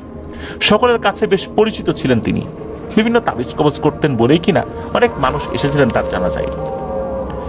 আর এতগুলো মানুষের ভিড়ে আমি সেই জিনকে খোঁজ করছিলাম, কোনোভাবে যদি তার দেখা পাই। মানুষ আমার চাচাকে ভালো একজন হুজুর, মাদ্রাসার একজন ভালো শিক্ষক, একজন কামেল ব্যক্তি হিসাবে জানতেন, কিন্তু আড়ালে তার এই কুফুরি কর্মকাণ্ড সম্পর্কে কেউই অবগত ছিলেন না। তিনি তাবিজের নামে যেই শিরক এবং কুফুরি করতেন এটা মানুষ বুঝতে পারত না। মানুষ ভালোর জন্য তার কাছ থেকে তাবিজ গ্রহণ করত, কিন্তু জানতো না যে কি ভয়ঙ্কর কুফুরি তার মধ্যে রয়েছে। বিভিন্ন ধরনের নকশা সম্বলিত জাদুর চিত্র তিনি আঁকতেন। মাঝে মাঝে কোরআনের কিছু আয়াত লিখতেন, কিন্তু সেগুলোর আশেপাশে আবার বিভিন্ন নকশা লিখতেন যেগুলো সুস্পষ্ট কুফুরি। মানুষ চিন্তা করে তাবিজ নিলে তো কাজ হয়ই, নেই না, কিন্তু এগুলোর সাথে কি ভয়ঙ্কর এক শক্তি জড়িত আছে এগুলো তো মানুষ বুঝতে পারে না। ওনার এই ক্রমাগত কুফুরিমূলক কর্মকাণ্ডের কারণেই হয়তো আল্লাহ তাআলা দুনিয়াতে থাকতেই কিছু বিষয় দেখিয়ে দিয়েছেন। যাই হোক, ওই রাত্রে কি মনে করে আমার সেই চাচার বাড়িতেই আমি রয়ে যাই। মনে মনে স্থির করি চাচার রুমেই তাহাজ্জুদের নামাজ পড়ে জিনটাকে ডাকবো। যেই ভাবা সেই কাজ। নির্দিষ্ট পদ্ধতি অনুসরণ করতেই মনে হলো ওই ঘরের এক কোনায় বসে আছে কেউ। তাকে রীতিমতো ভরকে যাই আমি। বেশ নোংরা কাপড়ে একটা লোক গলায় শেকল দেওয়া অবস্থায় জড়সড় হয়ে বসে আছে। আমি অনেক ভয়ে তাকে উদ্দেশ্য করে বললাম, কে তুমি? সে আমার কথা শুনে হঠাৎ চমকে আমার দিকে তাকিয়ে রাগে গড়গড় শব্দ করতে থাকে, কিন্তু কোনোভাবেই সেই শেকল থেকে সে বের হতে পারছিল না। তার আচরণ দেখে মনে হলো সে আমাকে চেনে। আমি মনে সাহস করে তার সামনে গিয়ে বসি এবং তার সাথে কথা বলার চেষ্টা করি। আমি অনেক কিছু বলার পরেও সে নীরব থাকে। এক পর্যায়ে সে আমাকে অবাক করে দিয়ে বলে ওঠে, আমি আমার মায়ের কাছে যাব। তার আকুতি ভরা আবেদন শুনে আমি চোখের পানি ধরে রাখতে পারিনি। আমি তার কাছে নিজের অতি উৎসাহী আচরণের জন্য ক্ষমা চাইলাম এবং এই সমস্যার প্রতিকার চাইলাম, কিন্তু সে আমাকে কোনো প্রতিকার দিতে পারল না, কারণ সেই বিষয় জানে না। কখন যে ভোর হয়ে গেছে বুঝতে পারিনি। আজানের শব্দ হওয়ার সাথে সাথে চোখের সামনে থেকে সে উধাও হয়ে গেল। আমি আমাকে সাহায্যকারী সেই ইব্রাহিম হুজুরকে এই বাড়িতে নিয়ে আসার সিদ্ধান্ত নেই এবং আমার চাচার পরিবারকে এইসব বিষয়ে অবগত করি। তাদের সবাই খুব সহজে বিশ্বাস করে নেয় আমার কথা, কেননা আমার চাচা হঠাৎ করেই রাতারাতি জনপ্রিয় হয়ে গিয়েছিল। বহু দূর দূরান্ত থেকে মানুষ তার কাছে বিভিন্ন সমস্যা নিয়ে ছুটে আসতেন এবং তিনি নিজেও হঠাৎ করে বেশ টাকা পয়সার মালিক হয়ে গিয়েছিলেন। চাচার পরিবারের সবাই বেশ সাহায্য করেছিল আমাকে। সেই হুজুর আমার চাচার বাড়িতে আসলে প্রথমে তিনি বাড়ির চারদিকে থাকা অদ্ভুত সব বিষয় দেখে আটকে ওঠেন। একটা মানুষ কিভাবে এত কুফুরি করতে পারে?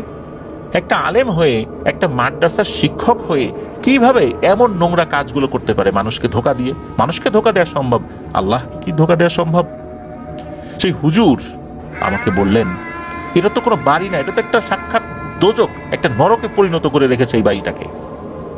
তিনি সবাইকে নিয়ে বাড়ির বিভিন্ন জায়গায় বিভিন্ন ধরনের কুফুরির আলামতগুলো, জাদুর উপকরণগুলো, তাবিজ, পালক, লাল সুতা, সুই, অনেক কিছু সেগুলো উদ্ধার করলেন বিভিন্ন রুকিয়া করে, পদ্ধতি করে, তার যেই পদ্ধতি সেই পদ্ধতি অবলম্বন করে। এরকম অনেকগুলো বিষয় উনি উদ্ধার করে সেগুলো আগুনে পুড়িয়ে দেন। আগুনে পোড়ানোর আগে নির্দিষ্ট রুকিয়া করে নেন সেগুলোর উপরে, এরপর মূলত আগুনে পুড়িয়ে দেওয়া হয় সেগুলো। এরপর তিনি নিজে গোসল করে নামাজ আদায় করে সবাইকে নিয়ে বসলেন এবং সবিস্তারে সবকিছু খুলে বলেন। তিনি বলেন, সৃষ্টির সেরা জীব হিসাবে সেই জিনকে তার পরিবারের কাছে ফিরিয়ে দেয়া আমাদের প্রত্যেকেরই কর্তব্য। এজন্য তিনি সবার সহযোগিতা চাইলেন। সবাই আশ্বস্ত করলেন যে তারা পূর্ণ সহযোগিতা করবেন। ওই দিন মাগরিবের নামাজের পর তিনি একটা রুমে আমাকে সহ নির্দিষ্ট পদ্ধতি করতে বসলেন। আমি দেখলাম খুব অল্প সময় তার অনুগত জিনেরা সেখানে উপস্থিত হয়েছে।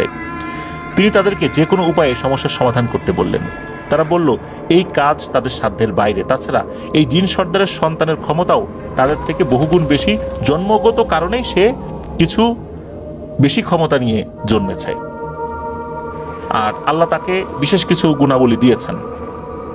এটা জিন সর্দারের ছেলে হিসাবেও হতে পারে, আবার মানুষের যেরকম রাশিগত বিষয়ে কিছু পার্থক্য থাকে, বেশ কিছু বিষয় থাকে, এটার কারণেও হতে পারে।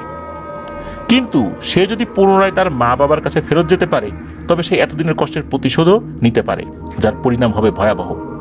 আর এই জিনকে আমরা পলাতক মনে করেছিলাম, কিন্তু সে পৃথিবীতেই একটা নির্দিষ্ট বন্ধনে বন্দী আছে, যাকে আমরাও দেখতে পারছি না।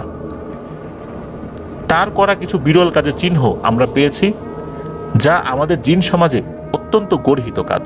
মূলত তাকে দিয়ে জোর করিয়ে এই কাজগুলো করানো হয়েছে। এসব কাজের নমুনা দেখে বুঝতে পেরেছি এটা কোনো সাধারণ জিনের কাজ নয়, এবং এই জিনও সাধারণ পদ্ধতিতে পৃথিবীর দৃশ্যমান জগতে আসেনি। আমি তাদের কথা শুনে বলে উঠলাম, এই পরিস্থিতির জন্য যেহেতু আমি দায়ী, সেহেতু সবকিছুর বিনিময়ে বা যে কোনো কিছুর বিনিময়ে আমি এই সমস্যার সমাধান করতে চাই। সেই জিনের আমার কথা শুনে কি করা যায় তারা আলোচনা করে দেখবেন, তাদের জিন সমাজে যারা বয়স্ক জিন আছেন তাদের সাথে পরামর্শ করে জানাবেন বলে ওই সময়ের মতো বিদায় নেন। ইব্রাহিম হুজুর আমাকে এই কাজের পরিণাম সম্পর্কে পুনরায় অবহিত করেন। তিনি বললেন, আপনার দাদা আপনাকে এমন একটা পদ্ধতি শিখিয়েছেন যা অতি দুর্লভ, যার মাধ্যমে আপনার হাজির করা জিনের উপর কেবল আপনারই নিয়ন্ত্রণ থাকবে, তাই অন্য জিনেরাও তার নাগাল পাচ্ছে না। আপনি নিজেই সেই বন্দি জিনকে কোনোভাবে আয়ত্তে নিয়ে এই সমস্যা সমাধানের চেষ্টা করেন।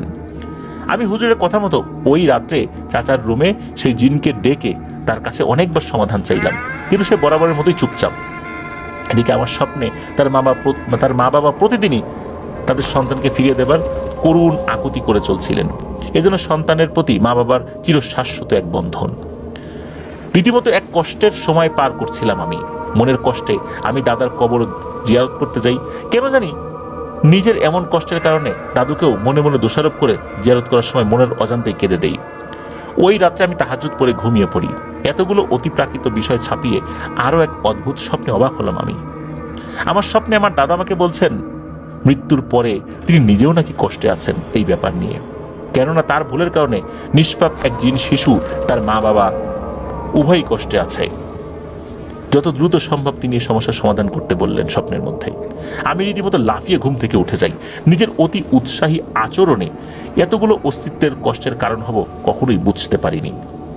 পরদিন ইব্রাহিম হুজুরকে সবকিছু বলি। তিনি নিজেও অবাক হলেন। পরদিন আমি তাহাজ্জুদের নামাজ পড়ে সেই জিনটিকে দেখতে পেলাম। আজকে আমি তার কাছে গিয়ে প্রথমেই তার গলায় থাকা শিকলের মতো আবরণ খুলে নিলাম, আর দেখলাম তাৎক্ষণিকভাবে সে তার স্বরূপে ফেরত এসেছে। বেশ কিছু সময় সে উপরে ভাসলো এবং আমাকে জিজ্ঞেস করেছে আজকে আমাকে কি করতে হবে।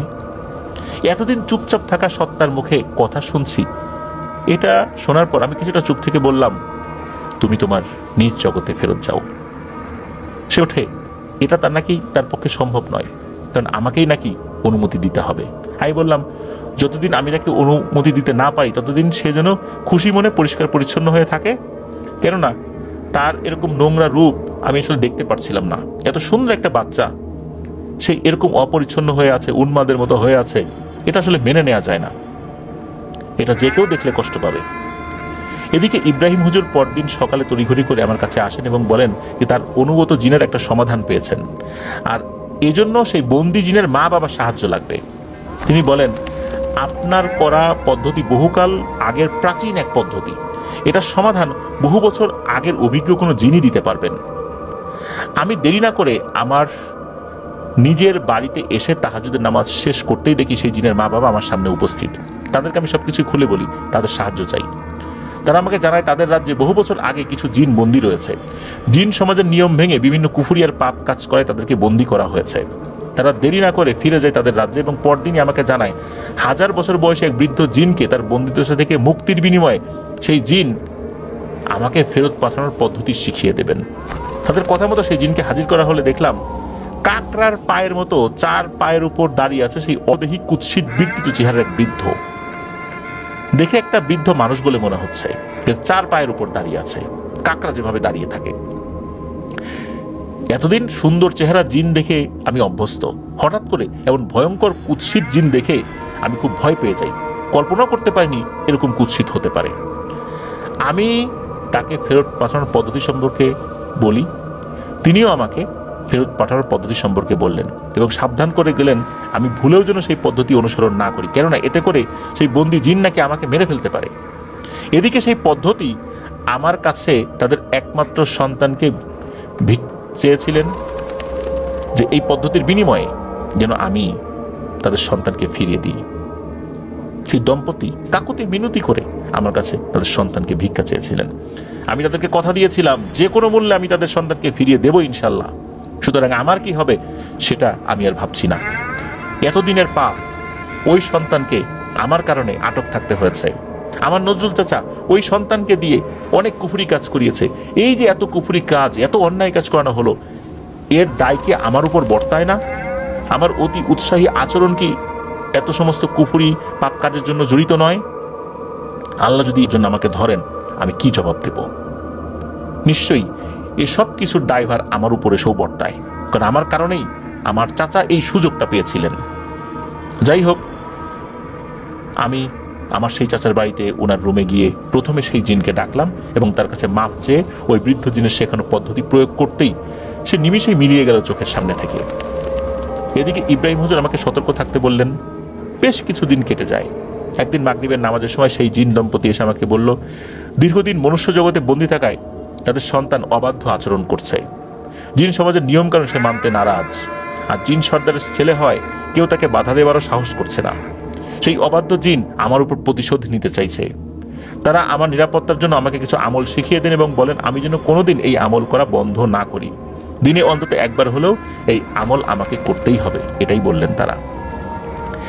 এভাবে আমি এবং আমার পরিবার ভালোই ছিলাম, কিন্তু আমি একদিন হঠাৎ স্ট্রোক করার কারণে ওই নির্দিষ্ট আমল করতে পারিনি। তাই সেই জিন আমার উপর জেকে বসেছে, আমার মৃত্যু নিকটে। কিন্তু দুঃখের বিষয়, সেই জিন আমাকে ছাপিয়ে আমার সন্তানের অনাগত বাচ্চাদের পেছনে পড়েছে। সে অবাধ্য আর উচ্ছৃঙ্খল হয়ে গিয়েছে, কোনো কিছু করেও তাকে দমানো সম্ভব হচ্ছে না। তার কারণে তার নেককার মা বাবাও খুব কষ্টে রয়েছে। আর যুগের সাথে ছেলেমেয়েরাও এসব মানতে বা বিশ্বাস করতে নারাজ। তবে আল্লাহ সর্বশক্তিমান। আমি আমার বড় ছেলের বাচ্চাদের বাঁচাতে পারিনি, কিন্তু আমি চাই না আমার ছোট ছেলের সাথেও এমনটা হোক। যদিও আমি আরো আগে থেকেই এসব বিষয় আপনাকে বলতে চেয়েছিলাম, কিন্তু নিজের কৃতকর্মের প্রায়শ্চিত্ত নিজেই করতে চেয়েছিলাম, তাই আর ওভাবে করা হয়নি বা বলাও হয়নি। আমি আপনাকে ডেকে সবকিছু খুলে বললাম, আপনি আপনার মেয়ে আর আমার ছেলের জন্য কিছু করুন। বেআইনের এত সব কথা শুনে সেই ভদ্রমহিলা হন্তদন্ত হয়েই মূলত এই হুজুরের কাছে ছুটে এসেছিলেন। তিনি বললেন যে আমি আপনার কাছে ছুটে এসেছি, আপনি আমার মেয়ের অনাগত বাচ্চার জন্য কিছু করুন। আজিজ হুজুর সেই মহিলাকে বলেছিলেন তিনি কোনো জিন হাজির করেন না, কিন্তু আল্লাহর উপর অগাধ বিশ্বাস ও পারিবারিক ঐতিহ্যের কারণে তিনি কোরআন সুন্নাহ ভিত্তিক কিছু তদবির মানুষকে দিয়ে থাকেন। সেই বিশ্বাস থেকে আঙ্কেল ওই মহিলাকেও পরপর 21 দিন কিছু করার তদবির দিয়েছিলেন। আল্লাহর রহমতে সেই মহিলার মেয়ে নির্দিষ্ট সময়ে একটা মেয়ে সন্তানের জন্ম দেয় এবং মেয়েটি জন্মের 4 দিনের মাথায় তার দাদি অর্থাৎ সাহায্য প্রার্থী ওই মহিলার সেই বেআইন মারা যান। পরিবারটি এখনো অবধি সুন্দর আর সুস্থ রয়েছেন, আল্লাহর রহমতে আর কোনো সমস্যা হয়নি। আর জয় বড়ুয়া ভাই এই আজিজ হুজুরকে জিজ্ঞেস করেছিলেন যে তিনি কিভাবে তদবির দিয়েছিলেন। তিনি বললেন যে বাবা, তিনি বলেছিলেন যে কোরআন শরীফের নির্দিষ্ট কিছু আয়াত লিখেই নাকি তিনি এই জটিল সমস্যার আল্লাহর রহমতে সমাধান দিয়েছেন। সাথে এটাও বলেছিলেন যে জিনকে ডাকা যেমন কঠিন, তাদের রক্ষণাবেক্ষণ করাও কঠিন। আর কোনো ভুল ত্রুটি হলে দেখা যায় নিজের প্রাণ হুমকিতে পড়ে যায়। আর এইভাবেই শেষ হয় নিষ্পাপ জিন শিশুর প্রতি তার মা বাবার পৃথিবীর চিরন্তন চিরশাশ্বত এক বন্ধনের। আর সেই সাথে নিজের প্রাণের বিনিময় শেষ হয় নিজের অতি উৎসাহী আচরণের এক করুণ প্রায়শ্চিত্তেরও। প্রিয় লিসেনার্স, এই ঘটনাটি আসলে অনেক কিছু আমাদেরকে শেখায়। আমি এই ঘটনা প্রসঙ্গে একটি ছোট্ট বিষয় আপনাদেরকে অবগত করতে চাই, আপনারা শুনলে অবাক হবেন। আমি নাম বলছি না, কারণ আমার এই চ্যানেলের ঘটনা তারাও শুনে থাকেন। তিনি বলতে নিষেধ করেছিলেন, তার অনুমতি ছাড়াই আমি বলছি, কিন্তু নাম ছাড়া। আপনারা জানেন যে আমি কৃষি মন্ত্রণালয়ের অধীনে থাকা একটি গবেষণা প্রতিষ্ঠানে আগে চাকরি করতাম, একটা সরকারি প্রতিষ্ঠান। কর্মসূত্রে আমি সুনামগঞ্জ যাই, সুনামগঞ্জে গিয়ে আমার কিছু কলিগের সাথে পরিচয় হয় স্বাভাবিক নিয়মেই। এরপর বিভিন্ন অফিস যেগুলো আমাদের বাংলাদেশের বিভিন্ন প্রান্তে রয়েছে তাদের সাথেও বিভিন্নভাবে পরিচয় হয়। এমনই একজন লোকের সাথে আমার পরিচয় হয় যিনি ওই প্রতিষ্ঠানে চাকরি করেন। তিনি আমাকে এক ভয়ঙ্কর তথ্য জানান। তার ভাই, আপন বড় ভাই ছিলেন মুফতি। ওনাকে জাদু করা হয়েছে। উনি যখন বুঝতে পেরেছিলেন তখন অনেক দেরি হয়ে গেছে। হসপিটালে নিয়ে যাওয়ার পর ডাক্তার বলেছেন আপনি বেঁচে আছেন কিভাবে, আপনার শরীর সবকিছুই তো শেষ। উনি তখন বুঝতে পেরেছিলেন কে ওনাকে জাদু করেছেন। উনি একটি কওমি মাদ্রাসার শিক্ষক ছিলেন। দুঃখজনক হলেও সত্য, ওনাকে এই কুফুরি বা ব্ল্যাক ম্যাজিকটা করেছিলেন তারই এক কলিগ, সেও একজন মুফতি। মৃত্যুর পূর্বে খুব আফসোস করেছিলেন যে আমরা দিনে ইলম শিক্ষা দেই, মানুষকে শিরক বিদআত সম্পর্কে সচেতন করি, অথচ আমারই এক কলিগ কিনা ঈর্ষার বশে আমার এমন ক্ষতি করলো। তবে দেখুন, অবাক করা বিষয় হলো যে ওই মুফতি ভাই কে জাদু করেছেন এটা উনি বলে যান নাই। উনি চান নাই যে এটা নিয়ে কোনো ফিতনার সৃষ্টি হোক। উনি চাইলে বলতে পারতেন উনি বললে যার কথা বলা হতো সে তো অস্বীকার করত। এটা নিয়ে ভয়ঙ্কর একটা বিশৃঙ্খলা দেখা দিত, এতে করে অনেক হানাহানি হতো। এর বিচার উনি আল্লাহর উপর ছেড়ে দিয়েছিলেন। এগুলো কিন্তু ওনার ছোট ভাইকে বলে গিয়েছিলেন। ওনাদের দুই ভাইয়ের বাবা এখনো একটি নামকরা মসজিদের ইমাম। আমি এতটুকু বলবো যে সিলেটে যাওয়ার পথে ওই জেলাটা পড়ে। কোন জেলাটা আমি বলবো না, কারণ এতে অনেকেই চিনে থাকবেন।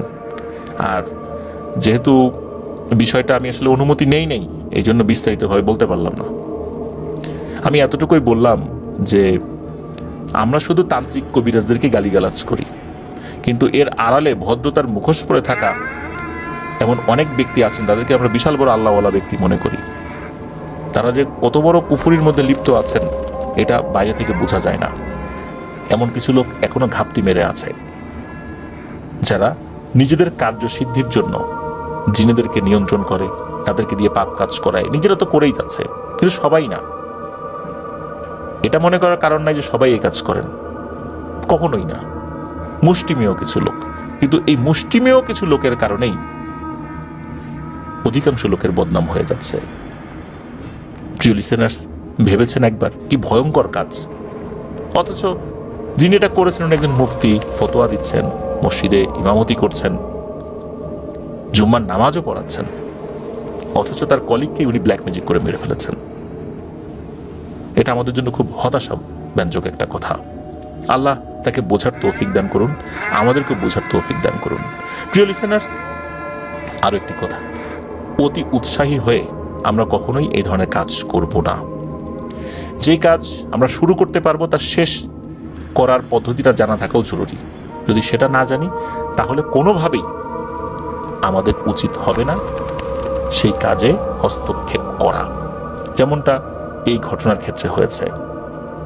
একটা পর্যায়ে এসে উনি ওনার নিজের জীবনের সমাপ্তি ঘটিয়েছেন আল্লাহর ইচ্ছায়। ওনার পরিবারে, বিশেষ করে ওনার বড় সন্তানের কোনো সন্তানাদি হয় না। এটা যে জিনেদের কারণেই হয়েছে এটা হতে পারে, তবে মনে রাখবেন যে কারো বদদোয়া যদি লাগে, হোক সে মানুষ হোক সে জিন, তার জন্য কিন্তু জিনেদের জাদু করার প্রয়োজন হয় না, জিনেদের প্রভাব বিস্তার করার প্রয়োজন হয় না। বদদোয়া একটা বোবা প্রাণীরও লেগে যেতে পারে। আপনারা খেয়াল করবেন, আপনাদের আশেপাশে এমন নিঃসন্তান মানুষ রয়েছেন যারা একটা সময় বিনা কারণে পাখি শিকার করত, বিনা কারণে বিভিন্ন পশুকে মেরে ফেলতো। দেখা গেছে যে এদের কোনো সন্তানাদি নাই, ছিল, একটা সময় মারা গেছে, নিঃসন্তান হয়ে জীবনযাপন করছে। অথবা এতটা নিঃসঙ্গ অবস্থায় জীবনযাপন করছেন, তাদের সন্তানাদি থাকলেও তাদের নিঃসঙ্গতা সন্তানাদি না থাকার থেকেও ভয়ঙ্কর। তারা তো বোবা প্রাণীকে হত্যা করেছে, বোবা প্রাণী কিন্তু আল্লাহর কাছে ফরিয়াদ করেছে, যার কারণে হয়তোবা এরকমটা হয়েছে। তাহলে যারা কথা বলতে পারে তারা আল্লাহর কাছে আরো কত দোয়া করতে পারে চিন্তা করুন একবার। যারা কথা বলতে পারে না, আল্লাহ তো মনের কথা জানেন। তার মানে এই না যে তারা আল্লাহকে কিছু বলতে পারছেন না, তারা আরো বেশি করে হয়তো বলতে পারছেন। আমি জাস্ট খালি গুরুত্বটা বুঝাচ্ছি। প্রিয় লিসেনার্স, আমরা অকারণে কাউকে কষ্ট দিব না, আর অতি উৎসাহী হয়ে প্যারানরমাল কোনো বিষয়ে আমরা পরীক্ষা করার জন্য হলেও যাব না। এতে ভয়ঙ্কর বিপদ হতে পারে।